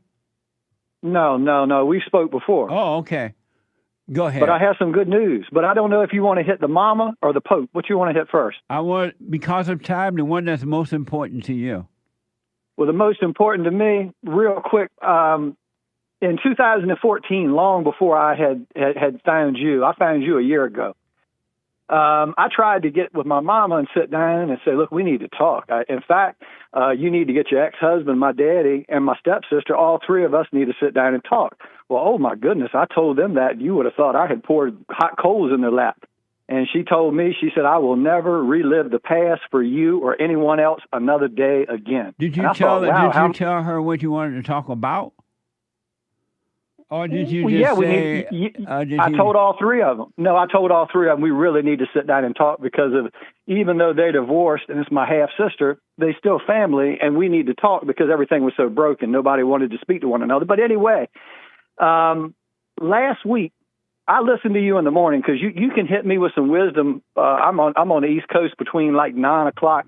I listened to you for about a half hour, 45 minutes, and you hit me with some wisdom to just start the day and make me feel good. And about 2 weeks ago, I listened to you, and I said, you know what? She's 84 years old. I ain't spoke to her in 10 years. I'm calling my mama. And I called her up. It was hard. It was hard. I'm a man, but it was hard. And what was hard about calling her after 10 years? For the hell in her. For the hell, because I know the hell in her. I know how she abused me as a child. Shell shock. And so you called her? Go ahead. So I called her up last week, the week before Thanksgiving week, and I called her up and I asked her, will you talk to me? And she said, yeah, I'll talk to you. So I told her, I said, look, I've resented you ever since I was a little boy. You kept me from my daddy. And I went on to talk to her. She said, no, wait a minute. She said, how did I keep you from your daddy? And I said, well, in Delaware, at a certain age, if the non-custodial parents ask for visitation, the child can take the stand and say whether he wants to see that person or not. That's just the way they do things in Delaware. My daddy was retired Coast Guard. He was living in Delaware, so we got subpoenaed to Delaware. Well, the whole way up there from Virginia, she told me, I will make your life a living hell. If you tell that judge you want to see your daddy, I will make your life hell. Your mother told you that? Yes, sir. Wow. I think you had to be either 8 or 10. I don't know the age in Delaware, but what they would do, instead of letting the parents make the decision about visitation, they would let the child say what he wanted to do. Well, she it took 2 hours to get to Delaware, and the whole way she had the fear. I mean, she just put fear in me about what she was going to do to me if I told that judge I wanted to see my daddy. Well, of course I wanted to see my daddy. And I had resented her my whole life, and I told her this. Well, she didn't remember. She didn't remember being subpoenaed. And I said, well, would it make any difference if I go to Delaware and look through that microfiche from the 70s and find out and prove it to you? I said, what would that matter? Anyway, we talked and talked and talked for a little while. But anyway, I just want you to know the weight that was lifted off of me when I made that phone call, and I want your listeners to know this. Yeah. When I made that phone call and told her that I had resented her and I forgive her, I didn't even know that I was carrying the weight. I knew I was carrying something, but I didn't know it was that heavy. And I just have to say thank you, brother. I'm almost got goose pimples up and down my legs right now. I appreciate it. Brother, you freed me, and I don't know how to thank you. I'm 56, 57, 58. I don't know, but I live with a big ego. I mean, I was 6 foot tall, broad shoulders. The women liked me. I had a terrible big ego. Yeah. And I have dropped the ego. I've been doing the silent prayer continuously. I say continuously. I'm exaggerating, at least twice a day. And you can do it anywhere. You can do it riding in the car. People don't even need to know what you're doing. You can do the silent prayer. Yeah. So you can do it waiting at the doctor's office, sitting in the room. The people don't need to know what you're doing. So with that being said, I just have to thank you, brother, because you freed something that I've had on me since I was 12 years old, 8 years old, 9 years old.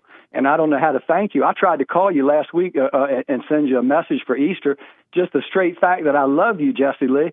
But I think they thought that I meant that I love you like I love a rock band, or, I'm all excited about Jesse Lee. No, man, I love you, brother. That's what I was trying to get a message to you. You may have heard it. Why did you think they thought that? What, that a rock band, yeah, they didn't understand what you meant. Why do you think that? I just got the feeling because I don't know. I just got the feeling. One dude answered the phone and tried to get me to give some money to give a super chat. I said, look, I'm just trying to get a message on Easter weekend that I love Jesse Lee. But the way I said it, I think they just thought, I love a Mercedes Benz, or I love a BMW. Well, they shouldn't make that decision, so I'll correct that. Sorry about that. But listen, I love that I'm talking about from my heart, brother. That's what I'm trying to say to you. I love you. I ain't met you, but I love you. With that being said, I'd like to jump on the Pope real quick if we got time, if we can. Let me tell you this. I want to encourage you to stay with it, right? Make sure you stay with the silent prayer. Practice being present at all times. The more you practice being present, rather than going into your imagination, to your head, thinking about the past or the future and all that, the more you practice being present, eventually it will become the norm to be present rather than lost in the illusion of a past or future. And I have to tell you, Stuart, you have not seen anything yet. Eventually, you're going to live a life of no thoughts, and everything will be clear for you. It's just going to work out. It's going to be amazing. So it will get better, man. You stay with it. There's one negative, though, to the silent prayer and everything, that all of the teachings that you've taught me. There's one negative. Okay. People feel that I'm not showing the proper emotion when they come in the house and talk about so-and-so said this to them at work, or, they all worked up because somebody did something or the other, and I don't show no emotion because it's all meaningless to me. How is that a negative? How is that a negative? To them, I'm not showing the proper amount of emotion. But it doesn't matter. It doesn't. You will get to the point. It doesn't matter what they feel or what they think. That's their Oh, no, hell. I really don't care. Okay. It's painful for them because I'm not showing them the proper amount of emotion. They think I don't care. It's not that I don't care. It's just that I'm in another place. Yes. That you freed me to a point where none of that stuff, I don't even want to hear all that chitter-chatter about what happened to so-and-so, and so-and-so said this and did that and did the other. I don't even want to hear it. But real quick, now. I know you're pressed for time. But the Pope, look, the Pope, they say in the Bible that Jesus appointed Peter to run his first church. And the Catholics come along and say that the Pope is a successor to Peter all the way down the line. But I have to say this, and I'm going to say it, and I'm probably going to hurt some people's feelings. So you. You are responding to my biblical question. Why do you need a Pope? Go ahead. I don't need him. I don't even believe in the Catholic Church. Look, the Bible says Jesus said to only pray to his Father. He didn't say to pray to Mary. He didn't say to pray to all these saints. Because of time, what were you about to say about Peter and the Pope? What are you about to say about that? I'm simply saying that I think the whole Catholic religion is a farce. There's a billion of them on earth. They're not praying to their Father. They're praying to Mary. They're praying to saints that aren't even in the Bible. And my heart bleeds out to the Catholics because I really don't believe they're going to find that little narrow path. You're not supposed to pray to there's no saints in the Bible. Where do they get all these saints from? But anyway, another story. Enough of that. Can I ask you a question? I know you're pressed for time, but can I ask you a question? Real fast. Where did you learn what you're teaching?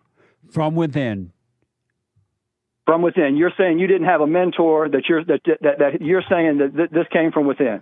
From within. Forgive your mother. Forgive your father. I asked God. I heard someone say that you need to forgive. I've been hearing about forgiveness all my life, but I asked God to let me see what was wrong with me because I didn't know myself. I didn't know why I was emotional. I didn't know why I had fear. I didn't. Right. And so I finally asked God. Right. So, now that I'm telling you this, I can honestly tell you, Stuart, there have not been one time in my whole life on earth that I've asked God for something and it didn't happen. It has always happened. It's mind-blowing. But I asked him to let me see what was wrong with me. Why did I have fear? Why was I so emotional? And he allowed me to see that it was resentment, and that resentment was keeping me away from him. That's right.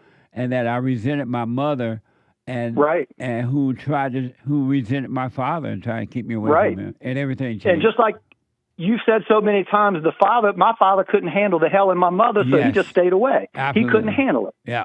Well, look, I know you're pressed for time, and I can feel it. We can talk. Have you forgiven your father? Yes, sir. We've had a talk. The mother was the last one, and I don't know that I'll talk to her again. But you told me before that don't matter either. You did what you were supposed to do, and if she don't want to hear from you no more, then there's nothing you can do. Right. Am I right? Absolutely. Huh? Absolutely. That's her bag at this point, not mine. Leave her in her hell. You can't do anything about it. It's not even your. It's not your issue.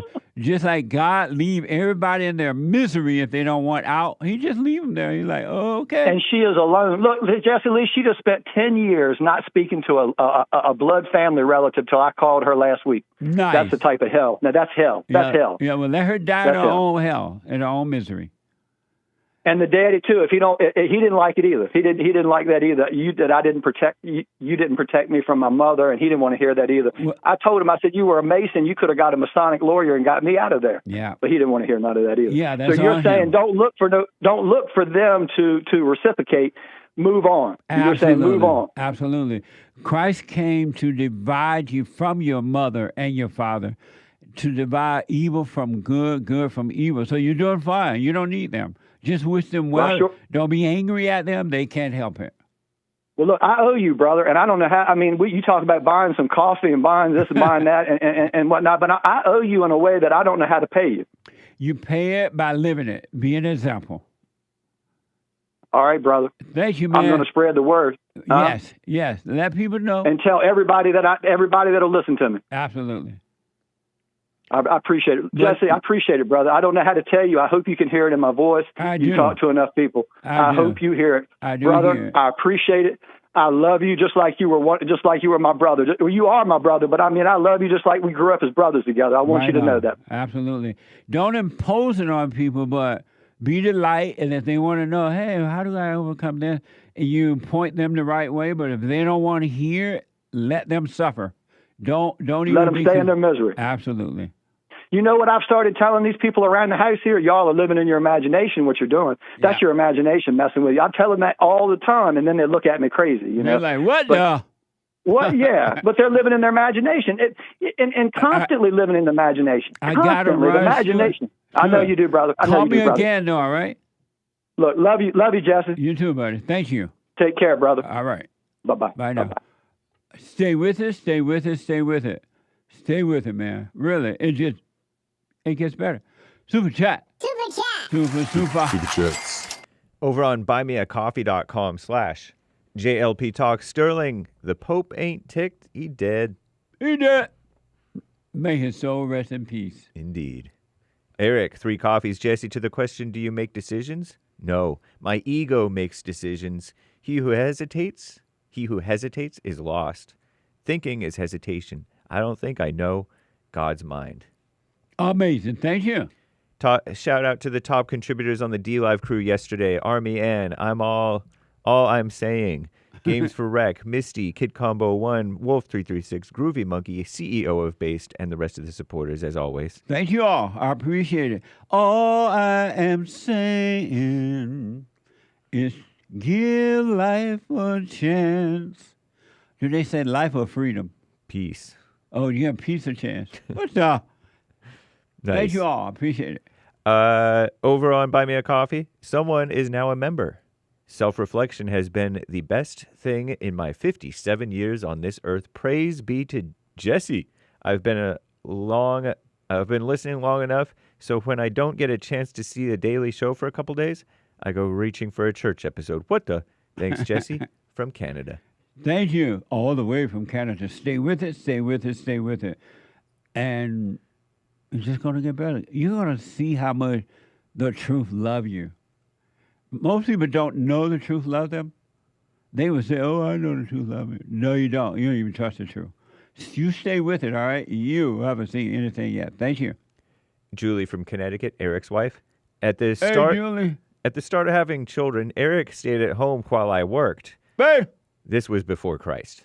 We were both so miserable. We couldn't stand it. Now that we are following the order of God, God made it all possible for him to work, make plenty of money for all of us. And I stayed home and homeschooled the kids.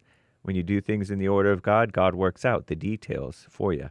Yesterday we had this discussion about should a man live with or marry a woman who make more money than him. And it was very, very interesting. So Julie is responding to that. Thank you, Julie. Amazing. Nice outcome there, too. Right on. Lloyd, Pete from Alaska, your song is stupendous. I'd love to download it. Please get it out there. It's as deep as an ocean.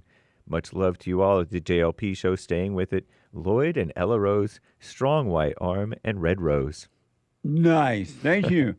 Hopefully Pete can do that. We're going to try to figure out how he can get that song out there. Anthony says, Bible Thumping Thursday already. What a mess. What a mess. Thank you. Sloppy Zock, 16 coffees, very generous. Sloppy dog? Sloppy Zoll. Sloppy all? Sloppy Zoll. Zoll, okay. Nick Fuentes said last night on his show that he hasn't heard from you in a bit. And then Sloppy Zoll also shares a tip for a guest suggestion. Amazing. Thank you, sir. Nick, hey, Nick, we're the owner of Cozy.tv, where Christ is king. Yeah, we're going to have to talk, Nick. I hope you're well. I just been busy, man. I've been so busy, I'm going to slap your mama. Matter of fact, folks, I got to hire what I got to hire?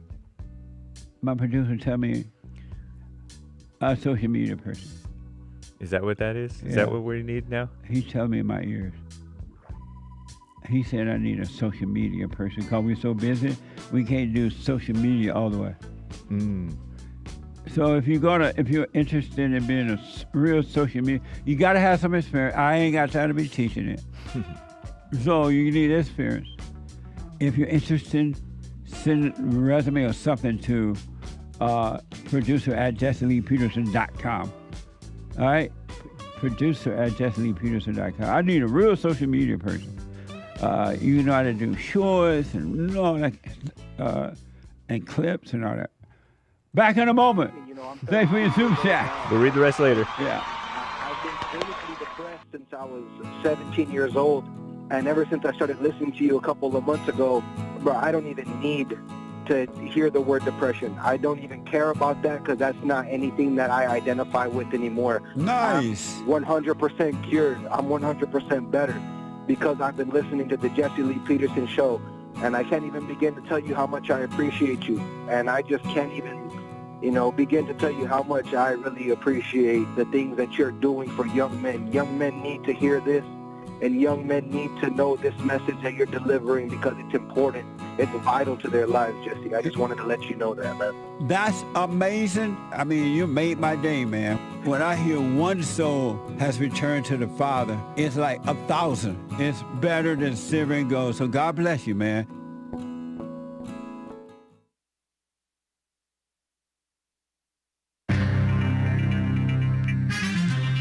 Leo Terrell, a black dude who used to be a liberal debating JLP all the time. Now he's a pro-Trump guy. He's leading the Trump DOJ, Department of Justice. He's like the Civil Rights Division. Oh, Lord. But he's leading the DOJ fight against far-left extremist university Harvard's anti-Semitism. All one word, no hyphen, to make it seem real. Right on. By hook or by crook, we're going to correct Harvard. And Uvalde. Remember Uvalde? It's in one of those states like New Mexico-ish area, I forget. Or Texas. Texas? Anyway, that shooting, remember that shooting, the school shooting?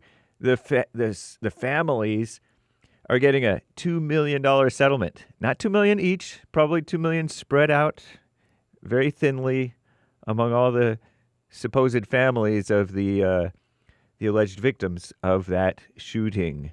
And it's a settlement with the city of Uvalde. Didn't know they were that rich.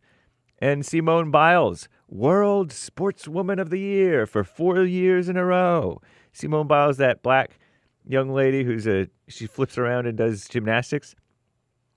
And sometimes she needs a mental health break or whatever. Congratulations. And Santana, pray for Santana. He got sick. He might be doing better now, but he got sick. He canceled the show or something. And male actor. There's this male actor named like Pedro Pascal. He's in some zombie TV show or something. He wore some T-shirt that said, "Protect the dolls." Different from "Stay with it, stay with it, stay with it." And dolls refers to transgenders, they say, according to the LGBTQ plus so-called community. Learn something new every day. What a mess, huh? And rest in peace to I think he's an NFL Hall of Famer. Is he a Hall of Famer? Steve McMichael. Steve McMichael. Well, he won a Super Bowl, right? Yeah. Hall of Famer. Whew. Didn't want to give you fake news there. Rest in peace to Steve McMichael. He was from the Chicago Bears or something. Maybe I should stop talking because I'm not sure. And the Palestinian Authority president wants Hamas, pardon the harshness of that sound, to release the hostages. And there's this Canadian farmer who thinks Canada has friends around the world and that America doesn't. Nobody has friends, Mr. Canadian farmer. This is the end of hour 2 of the JLP Peterson Show. It is Bible Thumper Thursday, April 24th already, AD 2025. The lines are full, but you can call in every so often, okay? Going into the final hour of the JLP Show for today, okay, the third hour. The third and final hour of the day for JLP. And after the JLP Peterson Show, you can catch the HakeReport.com. And after the Hake Report, Joel Friday TV, he's live Monday through Thursday. Even though his name is Friday, he takes his Friday to do more stuff. Nice. And then American Anchor, baby, after Joel Friday. Very cool. Okay, so Commie Nonsense Network, CNN reports, as extreme weather events become increasingly damaging and costly, mainly because of communist, liberal, incompetent, corrupt mismanagement of the surrounding area, the Trump administration wants to shift the burden of disaster response from the federal government to the states. I think that's a good idea. 6 months after Hurricane Helene, North Carolina is still trying to recover. There is no try. 6 months after, oh no, I already said that. 4 days into his second term, Trump visited the region of in North Carolina and promised to help with rebuilding. But on April 1st, the CDC team planning to travel to the area to survey residents about their recovery needs, they were fired. Yeah, the Trump administration also denied Arkansas's request for federal aid in response to a recent outbreak of severe storms and tornadoes that left more than 40 people dead. Both Trump and Homeland Security Secretary Kristi Noem have made it clear they want to eliminate FEMA, get rid of FEMA, which supposedly helps people find temporary housing and provide public assistance, so whatever that is, after natural disasters. I'm James Hake, now back to JLP.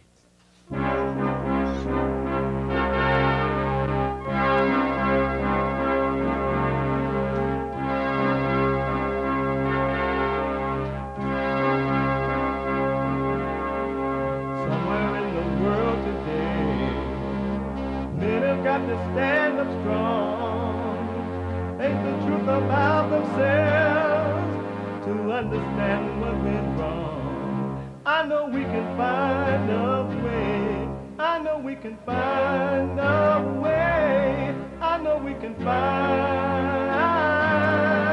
a way to stand up,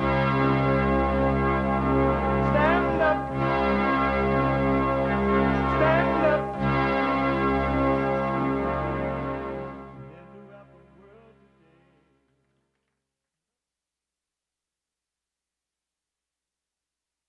Uniting the races with truth instead of dividing them with lies.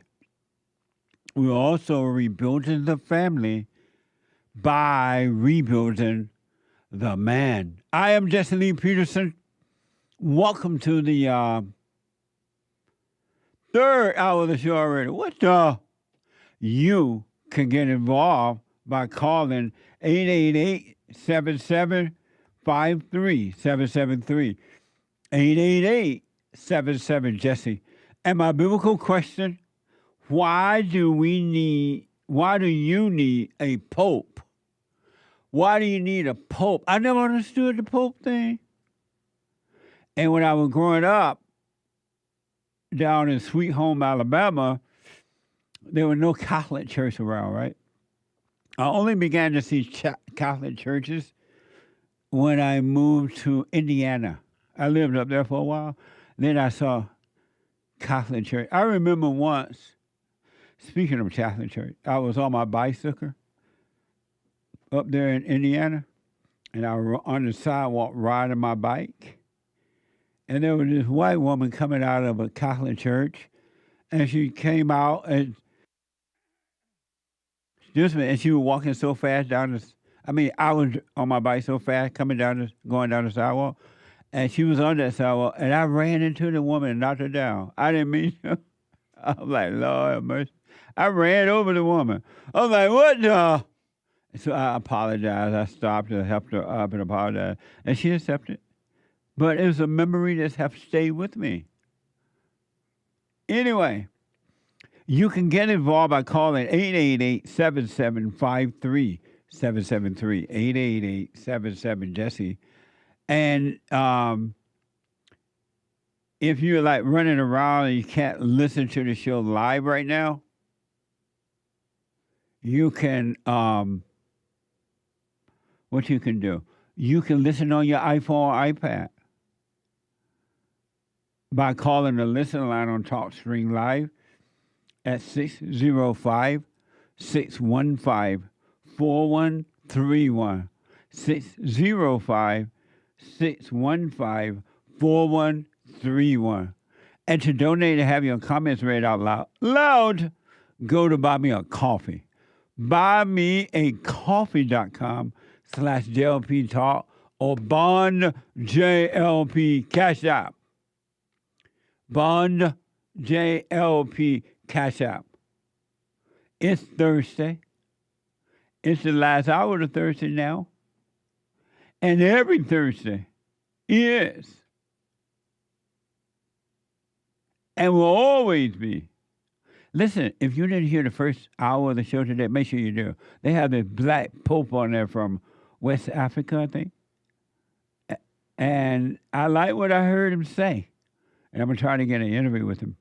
It was interesting. But anyway, Thursday is and will always be Bible Thumper Thursday. Oh, God! Are you ready? Are you ready? I don't feel your faith. Are you ready? Hallelujah!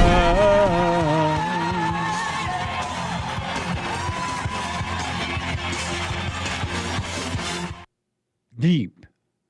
Draw as a bastard. Bible Thumper Thursday. I got to mention this to you. Someone called about this yesterday, and my producer looked into it, and it didn't happen. I had not heard about this story.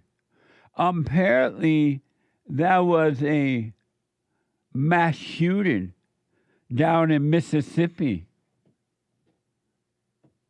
in March 27th, last month, right? Isn't that amazing? And we have not heard anything about it because allegedly it was black people involved in doing it. And when black people commit mass shooting, which they do every day, look at Chicago, Los Angeles, New York, Indiana, Gary, Indiana, everywhere. Mass shooting all the time. You don't hear anything about it. But according to, and it's called, thank you, caller, for calling, informing us of this yesterday. This is from WAPT. Just in case you're not aware of it, 2 people have been arrested in connection with a mass shooting in downtown Jackson. That's in Mississippi. 8 people were shot on March 22nd in the area of Pearl and Lamar Street. Watch this.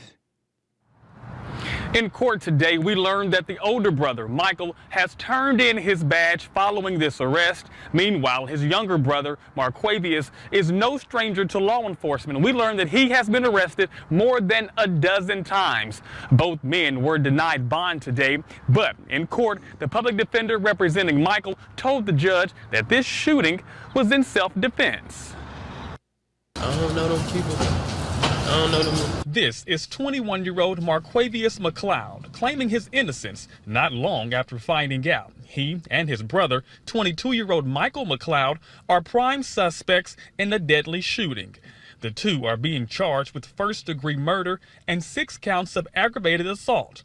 When it comes to Michael, at the time of the shooting, he was a police officer with the University of Mississippi Medical Center and also served as a security guard in the United States Air Force.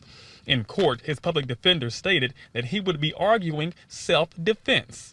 Meanwhile, for Marquavius, this isn't his first run-in with the law. Prosecutors say his criminal record dates back to 2022 and that the 21-year-old has been arrested 13 times for felony crimes. The fatal shooting they're connected to happened around 7 o'clock Saturday night, just hours after the St. Patty's Parade in downtown Jackson. Amazing. If this is true, and I don't know, what do they think they're Frank and Jesse James? Remember Jesse James and his brother Frank James, the 2 outlaws? 2 brothers in the same family. And young men. They black. What's wrong with the blacks? What the? I thought Frank and Jesse James was gone.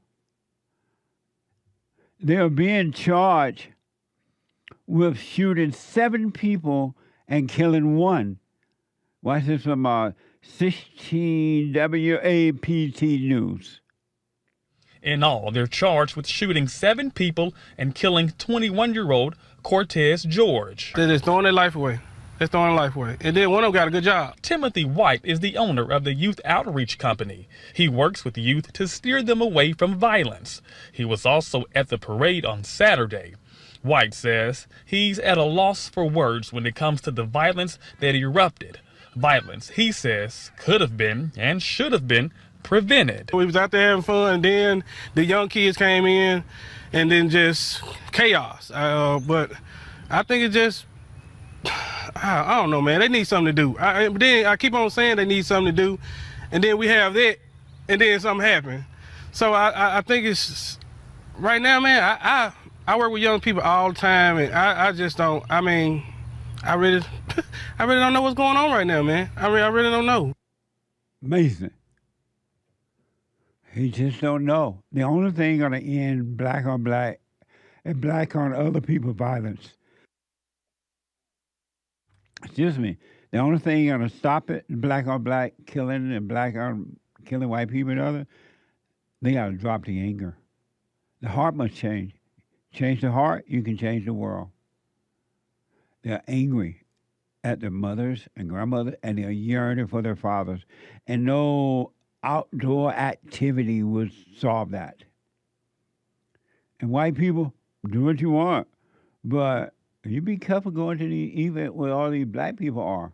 You're putting your life on line. You really are.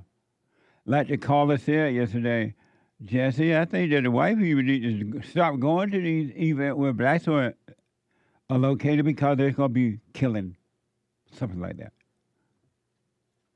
Two brothers. See what kind of relationship they have with their father and their mother. You see. Change the heart. The heart is wicked. All angry people, hearts are wicked. So drop the anger, stop playing God, and you'll be free. There's only one God. You're not God. So stop making decisions about yourself and other people. Just live your life. You'll be fine.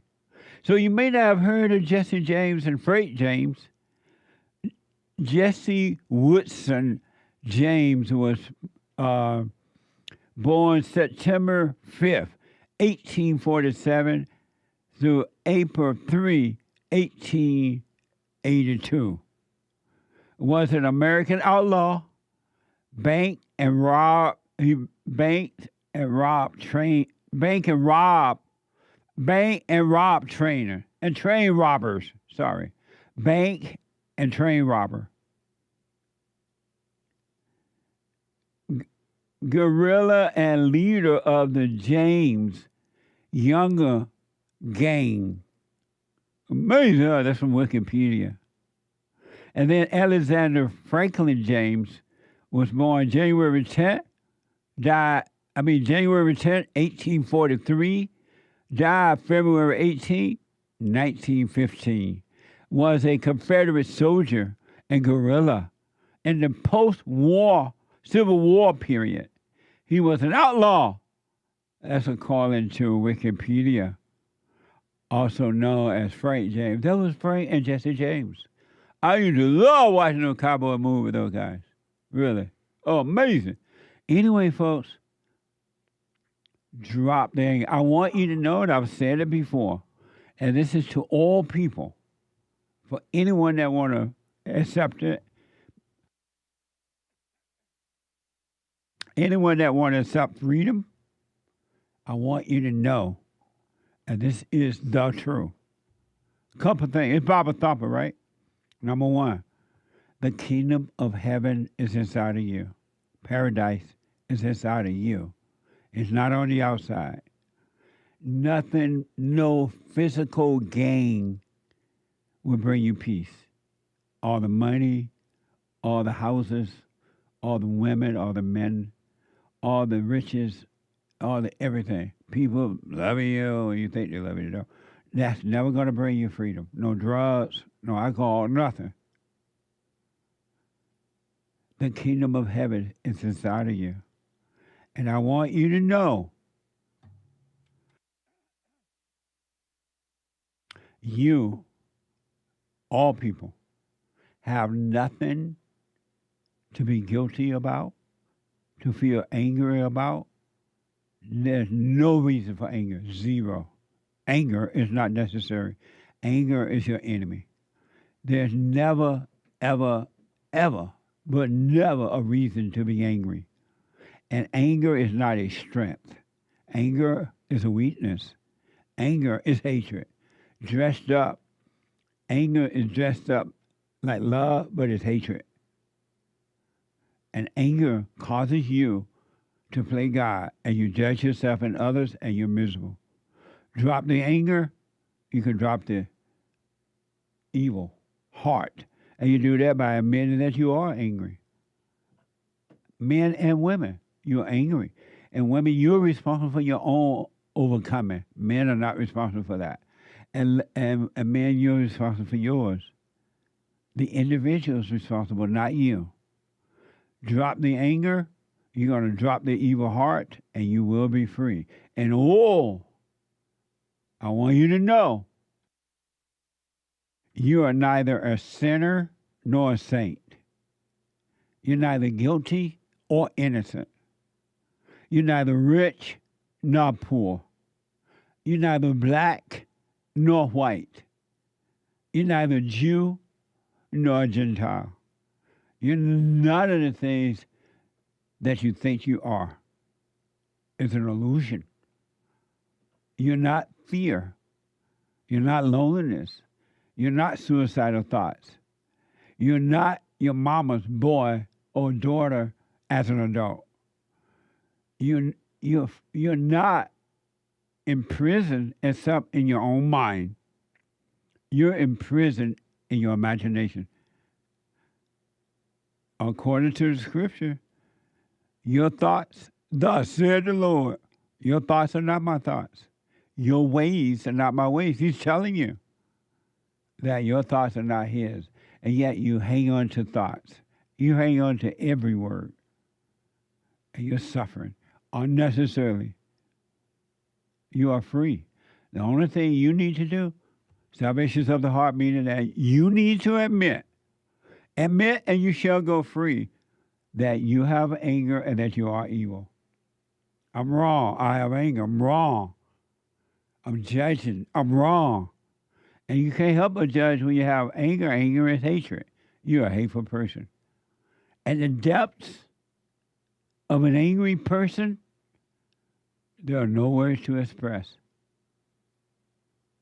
Even when they are sleeping in hell and revenge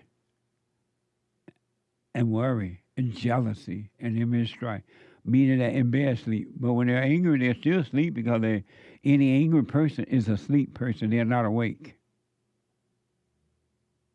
And it's so interesting, and especially this Bible Thumper, in the Bible it tells you, God said that his thoughts are not your thoughts. His ways are not your ways or his ways. And what do? You hold on to the thought. You hold on to your enemy for dear life. And someone comes along, as I'm doing, for 30-something years, and I tell you, you know what? You're not your thoughts. All thoughts are all lies all the time. You're not your anger. You're not the emotions. God is a dispassionate God. But angry people are passionate people because they're lost.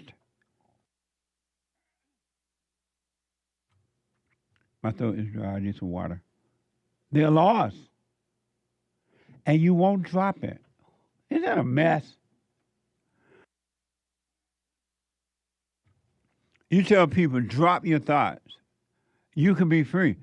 They get mad at you. I am my thought. What are you telling me? I'm not my anger.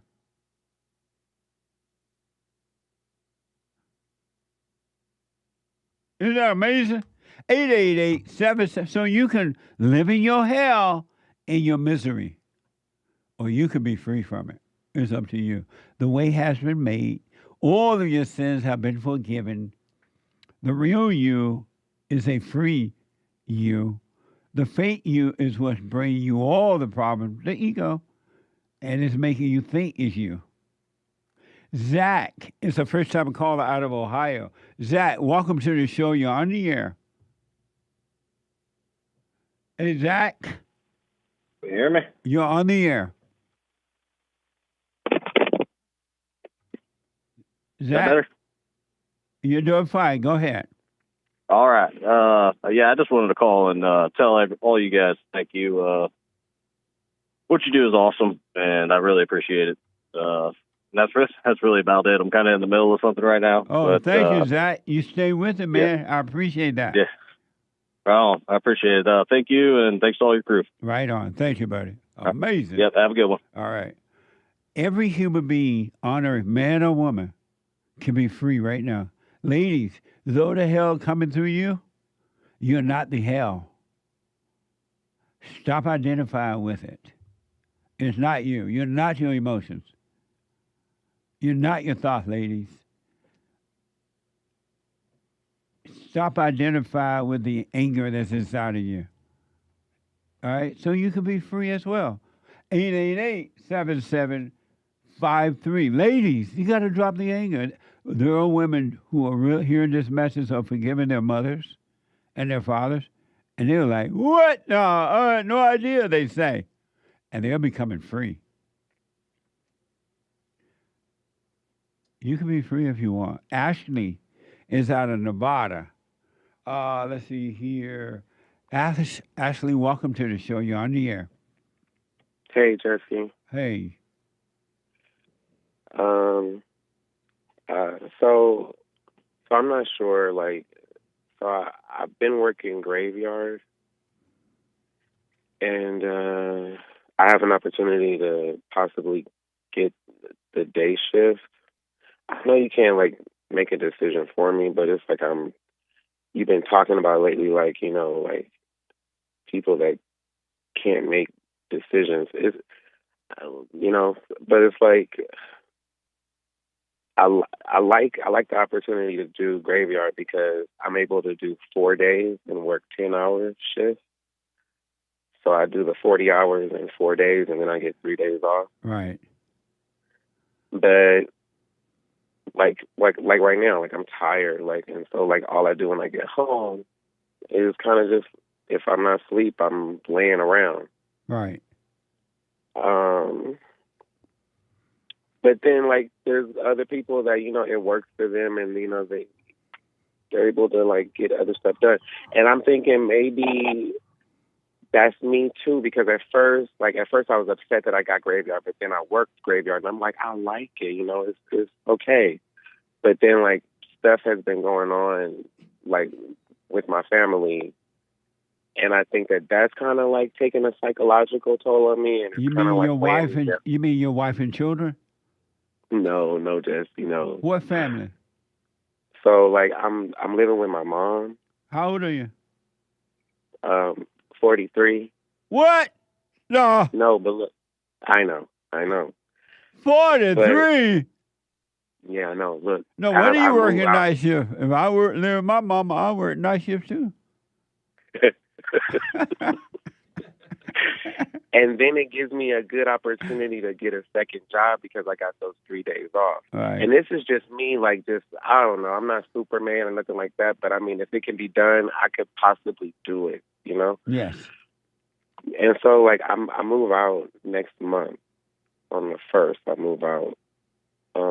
In May? In May. May 1st. Okay. Why are you living with your mom at 43, man? Are you black? I'm black. I rest my case. You rest your case. What's wrong with the blacks? Oh, but anyway, go ahead. No, and then, like, what's wrong with me? Like, okay, like, so, like, silent prayer, all thoughts are lies, all that's been working for me great. And, like, now it's like, I just notice myself, and I'm kind of like, I'm not people-pleasing no more. And so, like, I'm not necessarily angry, but then I do notice that I do judge people, right, and that there are certain people that I just don't like. And it's like, I don't even know this person. I ain't said nothing to this person. Why do I not like this person, right? And like... And so your question for me is what? Okay, yeah. My question is like, I guess I could ask you, how do you know whether you're making the right decision? How you know you're making the right decision? Let me ask this first, and then I'll respond to that. It's a really interesting question. But what is happening in your family? It's not even your family anymore that is causing you to stay there. What's going on with them? Well, so I came here initially because I was in a relationship, and I wanted to remove myself from that relationship and like right, be on my own and like get on my feet. And then so I've been here, and I know that my time should have been gone. I've been past my date of being here and like overstaying my welcome, or you know. And so like here recently, like a few weeks ago, like, because now my oldest brother, he's here too, and there was this big like argument, but it was on his part. Like, he was angry. He was really angry. My mom was emotional, and it was about our dad.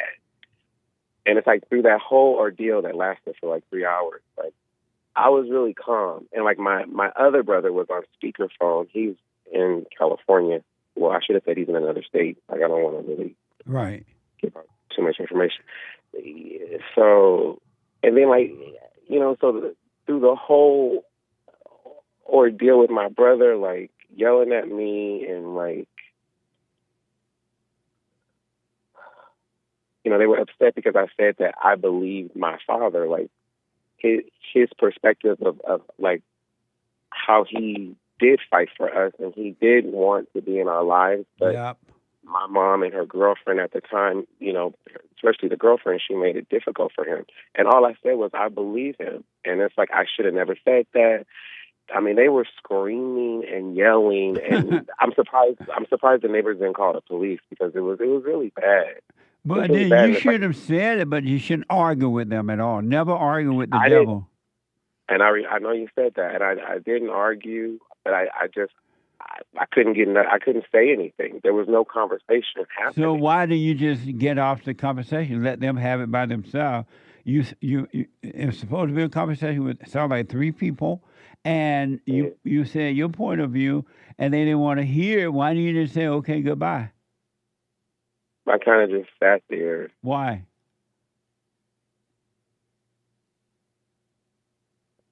I don't know. You don't have to live that way, man. Don't do that. You don't owe anyone, not one person on this earth, any explanation. You don't owe them anything. And so when that conversation came up, based on what you've said, just say, hey, I believe my father. I believe him. And then blah, blah, blah, you take this, and then they wouldn't let you get in again. Just say, okay, goodbye, and just hung up. You're not obligated to anyone. This was in person. This was here. You still could have walked away. Walked away? I wouldn't have been running from it? No. You don't owe. I promise you this, and I want you to try and see how free you become. You don't owe an argument with anyone. You shouldn't be trying to prove anything to anyone. Your thoughts should be about working on you and no one else. You shouldn't judge them or anything. Don't have an opinion about them. Just work on you. You should have walked away. And that's what bravery is. Bravery is when you can walk away without being angry. Really? Yeah. Weakness is to hang around and argue with the devil and try to prove something. You don't need to prove anything, man. You had it backwards. Right. And this is like off topic, but I always wanted to tell you this because and I noticed it because I'm observing myself. And so at work, we have briefing and we do a roll call. And I had a panic attack on the inside. Yeah. Because I was call my name, I was gonna, and I was gonna have to say here. I had a panic attack on the inside. My heart started racing so fast.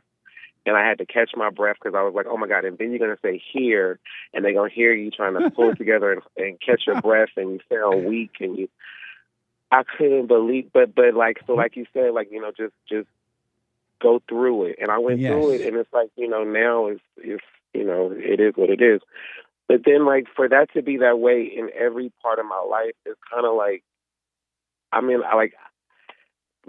don't have no friends. I don't go nowhere. I don't do anything. I just go to work. I come home. I go to the grocery store. I go get gas.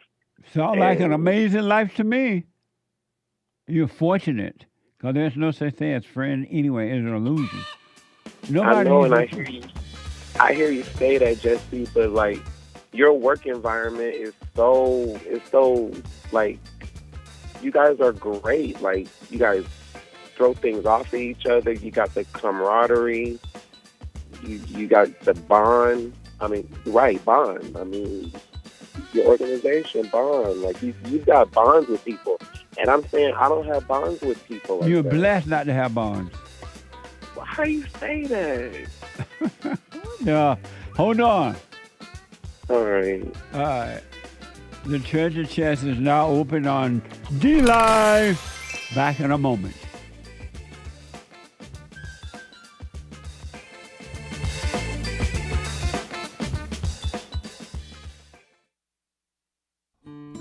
We have a counseling service, and I have to admit, thanks to God, it is the best counseling service on this side of heaven.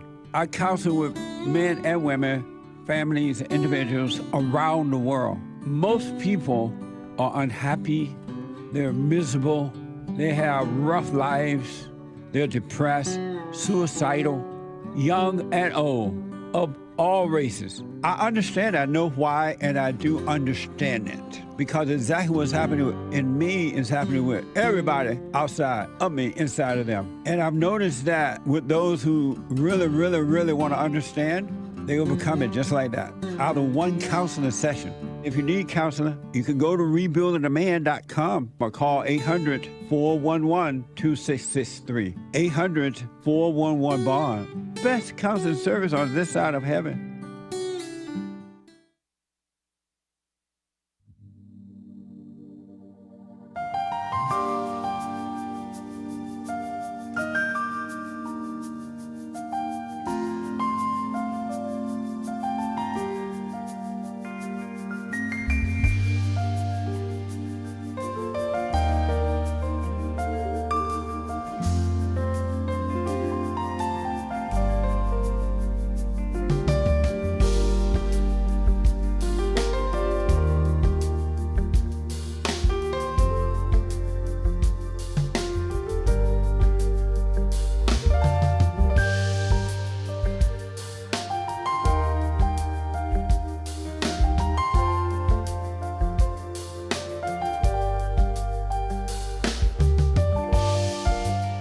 It's Bible Thumper Thursday.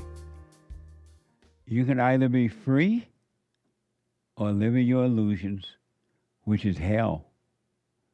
Emotions are hell. Good ones and the bad ones, both hell. There's nothing good about it. Imagination, thoughts are hell. Everyone who is living in them, and everyone are until they overcome, they're catching nothing but hell, and the hell is happening inside of you. The hell is not happening on the outside of you. The hell is happening on the inside of you. But it deceives you to believe that it's on the outside because you're thinking other people are making you feel or think a certain way, and they're not. It's in you. You free your mind, and the rest will follow. Really. You got to drop the thoughts. Drop the anger. Drop the evil. The Hake Report is coming up at the top of this hour. The Hake, HAKE-report.com. From 9 to 11 a.m. How did that show go yesterday with Krishan the Don? Krishan the Don. Krishan. I wanted to listen to it, but in a meeting I couldn't. It was controversial. The whites attacked. They attacked Krishan? Krishan. Krishan? Krishan. Krishan. That's right. They attacked him? Mm-hmm. Isn't he white? Well, he's part white, but they said that he wants to be black and that he has white guilt. Is he part white and black? Yeah, sort of, I think. So, but he want to be... He's part of everything. All kinds of things.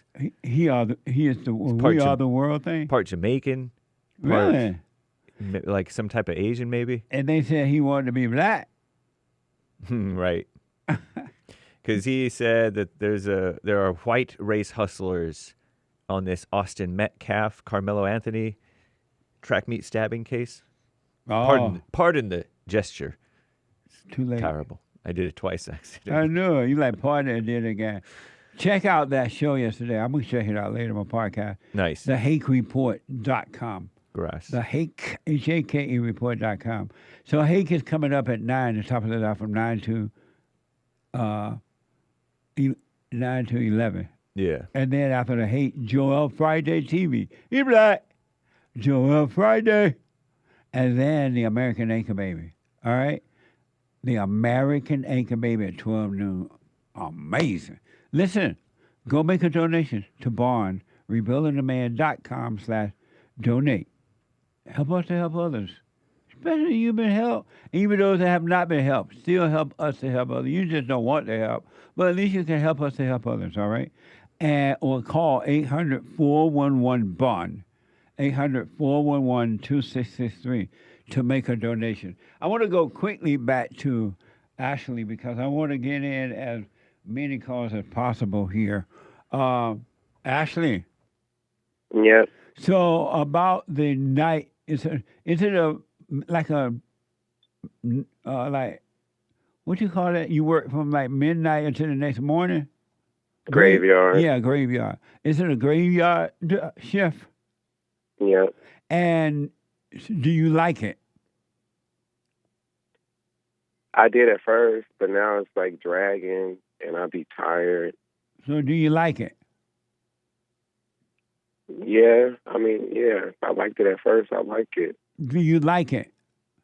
Yeah, I like it. Do you want to change to day shift? I kind of do. Which one is you prefer? I always preferred like day shift, And but so, then I really don't want the 5 days. I would rather I'd rather work 4 days. So which do you want, the 5 days or the 4 days? 4 days.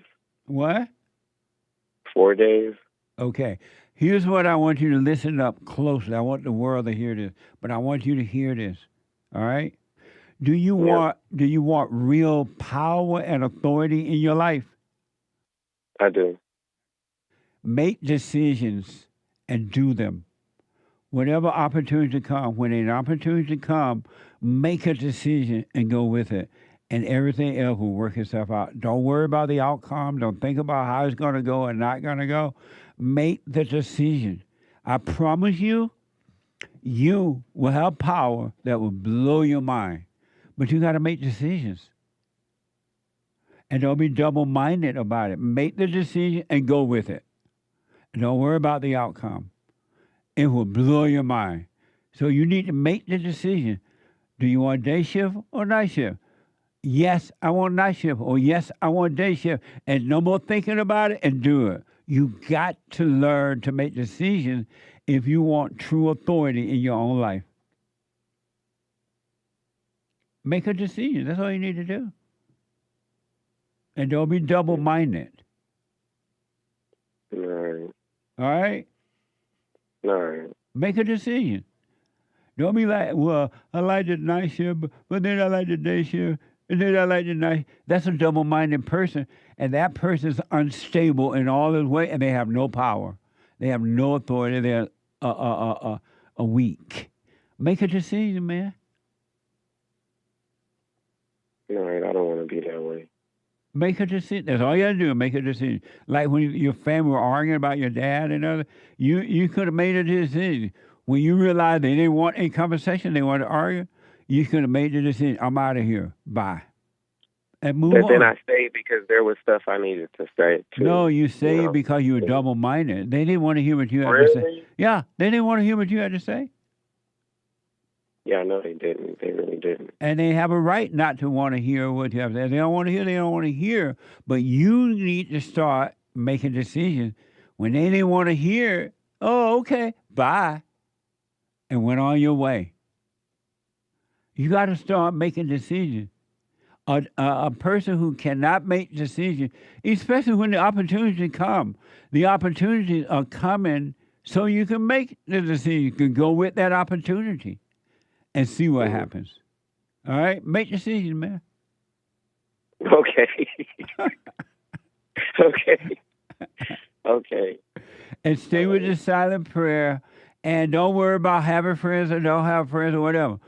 If you can't live alone in perfect peace, you don't deserve a crowd. You don't deserve friends. Learn to live alone in perfect peace, and everything will be added unto you, all right? All right, I believe it. Let me know how it goes. All right, I will. Thank you. Let me know what decision you make about the night or the day shift. Okay, I'll let you know. But make a decision and don't be double-minded. Don't think, oh, I made the decision for the day job. Oh, I'm going to regret it. Lord, I'm not going to be able to sleep. Oh, I got to work 5 days a week instead. Don't go with that. Just make that decision, whatever decision you make, and go with that. Don't think about the outcome, all right? Right, okay. Let me know how it goes. Thank you so much. You're welcome, buddy. Make decisions, folks. Don't be double-minded. Because opportunities are always right in front of you. You're just not making the decision so you can grow in the opportunity. And you lack power. You're weak. If you can't make a decision, you're lost. Don't be one of those people who can't make a decision. What the? Your wife is fighting with you or your husband fighting with you and you guys are not getting along? Make a decision. I'm out of here. Goodbye. Don't be like, I'm out of here, but what's going to happen to the children? I'm out of here, but what's going to happen to my wife or my husband? Don't do that. Make the decision and go with it. And don't think about what if or the outcome. 888-7753-773. Let me go with Thomas out of Arizona. Thomas, welcome to the show. You're on the air. Thomas. Thomas. Hey, what's up again, Jesse? How you doing? All is well. All is well. All right. Oh, yeah, I wanted to touch on a little bit of what you're talking about.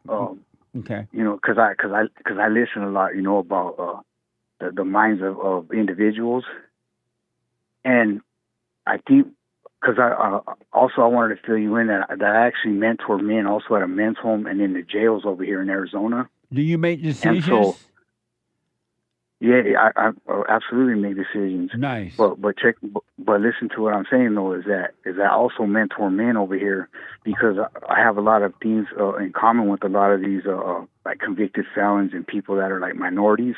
Mm-hmm. And what they don't understand is what I try to explain to them is that the battle is in the mind. Yeah. It's a battle. The Lord and the devil are battling over our minds. The Lord wants us to think like Him, and the devil wants us to think like him. You know what I mean? So I always try to, I absolutely believe, you know, that the battle is right there. So, and you were right earlier. I heard you mention something about, you know, once you conquer your mind, everything else follows in place, and that's absolutely right. Yeah, you free your mind, and the rest will follow. That's right. You conquer because your mind is the most powerful thing that we possess. And so once we conquer our minds, life after that becomes a whole lot easier. And then we walk in confidence, and then everything we do, nothing bothers us what's said to us. Yeah. We can control our emotions, right? Because a lot of times, Tommy, let me tell you this, because of time, I thought you had an issue that you were dealing with. Call me again. I got to run because I'm running out of time here. But you're right. A free mind is a free person. That's for sure. Yeah. Hey, let me say something just real quick, Jesse. Check this out. Okay. In 2 Corinthians it says, for the weapons of our warfare are not carnal, but mighty through God to the pulling down of strongholds, casting down imaginations and every high thing that exalts itself in the knowledge of God. So absolutely. That's deep. Yes, we need to cast down those imaginations every time they come upon us, you know. Absolutely. But all right, Jesse, I just call me again, I just buddy. wanted to touch on that. I appreciate that, Thomas. Thank you. Yep. All right, later. Buddy. All right. Let me go to Mimi, your friend, my friend, and a friend of the world. Out of Georgia on my mind. Mimi, what the? Hi, Jesse. Hey, how you? I'm good. No woman is good. The devil good. talked me out of... Well, how about then I'm well? That's right. Physically well. Absolutely. The devil talked me out of calling you yesterday. I don't really have anything. I just wanted to say hello. You had some deep questions that you posed on fellowship, and especially surrounding like fear and making decisions. And I just kind of wanted to jump in the convo, but I think I'm a little late because you already kind of closed that chapter and moved on to something else. What did you want to say about it? You know, I think I've always been afraid. Yes. I think that having a mom like I had, I think she was so afraid. Everything made her so afraid. So she was very superstitious. She was very like, everything could go wrong at any moment. And so even as a kid, I don't know that I ever really experienced anything without being afraid. Absolutely. Every human being that has anger is evil, and they are afraid. All angry people have fear. They are afraid. Okay, so Jesse, I'm going to ask you this. Yes. And I probably shouldn't ask you on the radio show. But so my mom passed away when I was little, and I honestly like felt like this freedom when she passed away, only because there wasn't all of these things to be afraid of or to watch out for or Right. to be reckoned for. The wicked, and the so- witch and witch were dead. See, the thing about it is you're not supposed to say that, but you said it, and so I have to admit that was exactly how I felt. Yeah. And I know people probably think, and everybody in my family thought I was, first of all, I'd lost my mind. Second of all, that I was crazy or evil for even thinking like this reign of terror is over. But so jumped out of the, what do they say, out of the fire into the frying pan, because I ended up getting into a really, really, really, really, really, really abusive relationship. Yes. Really, you know, almost soon after. I was still young, and I was in that relationship for 9 years. And what I thought was that my fear started to come from that. But I guess this is a question, I was afraid before then, right? That's why Yes. I attracted that. You absolutely. You were afraid. Your fear came through resenting your mother. So you were already afraid when you met this person. It was already So there.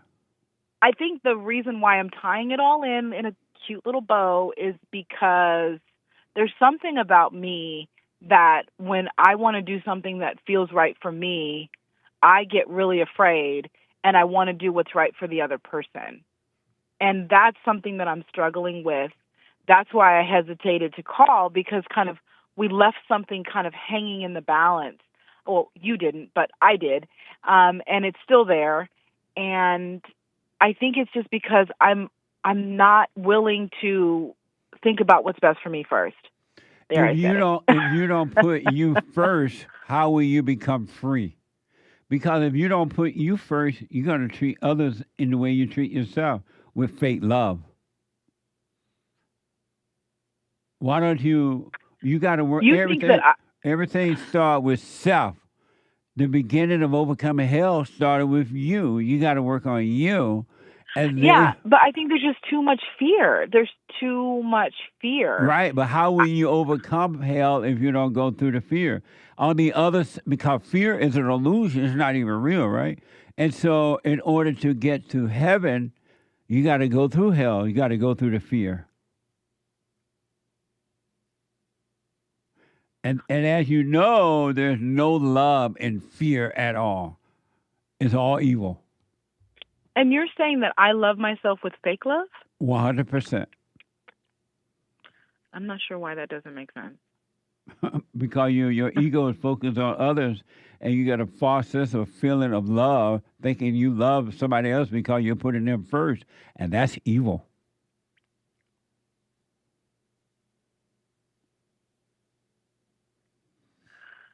See, this is why I don't want to call you.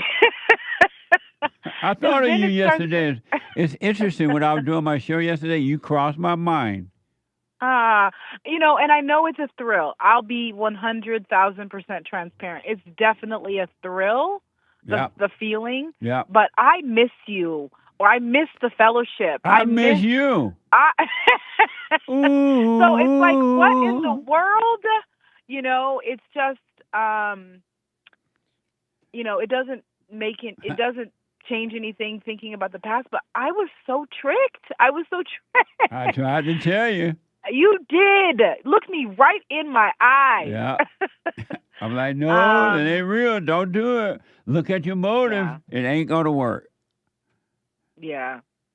It's not. And I guess for me, like, I think there's just too much overwhelming fear to just walk away and leave. Okay. No, I know I don't want to you love your misery. That's why you won't walk away. But why would anybody do that? Because they're evil. And their whole life is based on thrills. Good ones and bad ones, they're both imposters. Okay, but let me say this. Walk away from it. It's time to work on you. I get it. But one of the things that kind of holds me back is that, I have expressed, and with my mouth, I've said, I love you. I want to be with you for the rest of my life. I consider you my husband, all those things. And I guess for me, it matters to me because then it just seems like everything I've said has been a lie. It has been, and it is a lie. You don't love him. Tell him you were lying. That's awful. And that then- would make somebody want to literally hurt somebody else. Like, And- you've been lying to me this whole time? And they lied to you. Two liars, two devils together lying. You've said this before. This is wild. Okay. I mean, I know all of this. Why but don't you I guess do it then? Do it so you can. Doing it is better than just knowing it. Because, Doing Jesse, it will there's- become a reality. I understand. But I think that there's something in that. Don't you need courage to do something you're afraid of? No, you absolutely need no courage because the courage will come when you do it. You can't get courage by not doing it or thinking about courage or one day I'm going to have courage. Courage only happens when you do it, when you make a decision and do it. Then courage will come. All right, Jesse. A courageous person is not a person that's thinking about being courageous. A courageous person is a person that doesn't in fear and become courageous. Okay. Ooh. That's all I got, Jesse. I just wanted to say hi. you. Yes, exactly. Tell me I where think- the road turns. Sometimes I wonder. You need to And, get you your know- life together and stop running around. I get it. I get it. You know, I happen to be in Georgia, though. You have talked about this in the past about, you know, living in a red state. Yeah. And I enjoy it. I appreciate it because, you know, there's a lot of unapologetic Americans, and I haven't been in that space before. So if anything, I have enjoyed the scenery. But it's not going to bring you peace. This is true. Thanks for popping my bubble. It just is another phosphorus. Oh, these red states. Oh, these red states, they agree with me. I agree with them. But you still cry at night. This is true. This is true. Go back to the silent prayer. Realize you're not in love. Tell the person, you know what? I'm not in love with you, and you don't love me. I'm out of here. Bye. Make a decision and do it. Jesse, okay. You got to Well, start making. That's not a biblical question. So I guess I've been listening to you and I'm a little confused. Are we making decisions? I thought that at some point I had heard we've never made a decision. What happens is when you stop making decisions, opportunities are given to you by your Father, and they are right in front of you, and you see it, and then you do it, and then you become. You're gonna see real power when you can make decisions. When opportunity come, and you make the decision, I'm doing this, and just do it. That's when you will become powerful. All power has been given unto you, but you're not living it because you're not making decisions. You're not taking advantage of the opportunity that is given to you. Okay. Okay, Jesse. Call me again soon. Absolutely. All right. Thank you so much. Have a wonderful weekend, all You of the too. things. Oh, amazing. Okay. All right. Okay, bye, Jesse. Bye. Super chat. Super. Super chats. Aaron G says, when someone insults me and my feelings get hurt, sometimes it feels like a punishment for associating with the fake me in the first place. Can it be confusing like this while working on yourself? The devil tell you that. What happened is you're not being insulted. Your false self, the ego is being affected. And when you feel the pain of the ego, feel it, live with it, stay with it, don't run from it, don't call it you. It'll be taken away. Let whatever needs to happen to the ego happens. All right? Thank you. Charles, hey Jesse, Ardeen from Colorado is a white version of Maze, but Ardeen is way more evil. They both are the perfect example of how the evil comes through the woman. Ardeen, somebody she gonna hang up on me like I call her. What the? Okay, bye. Amazing. Nice. Thank you. Pastor Chatelet rated the stream on the JLP Peterson Rumble. Nice. Thank you. Amazing. Thank you. CC777, what are 3 countries within 3 countries? Do you know? I don't know. San Marino, surrounded by Italy. Vatican City, surrounded by Italy, in the city of Rome. And Lesotho, surrounded by South Africa. Amazing. I looked it up. That's so interesting. Thank you. Santino, I heard men are out here cutting their eyelashes off in order to look more masculine. What the? Lord, we need you now. If ever we need you, Lord, we need you now. Catholic Church, second largest landholder in the world, says CC777. Amazing. Thank you. Raul Gamora, does the bear split in the woods? JLP. That's what I hear. Amazing. Thank you. Aaron G, I've been reading about Jesus' miracles in the Bible lately and thought about how great it would be if he were doing these same miracles today. Then I realized he still is. He Mind is. blown. Party. Absolutely. Tomorrow, if the Lord is willing and the creek don't rise, I got this thing for you. And my producer, I hope you're listening. I want to show the people about Jesus. One of the things we'll show you. It's interesting. Thank you. Walmart Tavius, JLP. I have a good job now, but was looking at moving back closer to family and where it's cheaper to buy a home. Is that being beta or practical? I don't know. I need more information. Call me. Or if you do super chat, give me a little bit more details. Thank you. Mark, I love learning this truth of God inside me. Thanks, hand, strong arm, red heart, and light bulb. Thank you, Bond. Stay with it, stay with it, stay with it. And you can get the t-shirt, Stay With It, at JessieLeePeterson.shop. Or, right? Yeah. Stop shop. Stephen from Dot Rotterdam. shop. 3 coffees, second shot at the BQ. Why do you need a pope? Why do you need a pope? We don't need a pope, just like Israel didn't need a king, but they wanted it and they got lost. Jesus, all we need to get to God. Deep. I put my 2 cents in on Sunday. I got to stop there. We'll read the rest later, guys. Thank y'all. The first thing, hey, let's finish up those. Okay. The first thing in the morning. All right. The hate report coming up now. Joy on Friday after the hate, and then the American Anchor Baby. Get on that straight and narrow. Stay there, folks. It's not easy because you're so identified with the far stuff. It's tougher than what it needs to be, but stay with it. Bye. Do the silent prayer. RebuildingTheMan.com/prayer. Forgive your mama, everybody on earth, and your daddy, and you shall be free. Take care.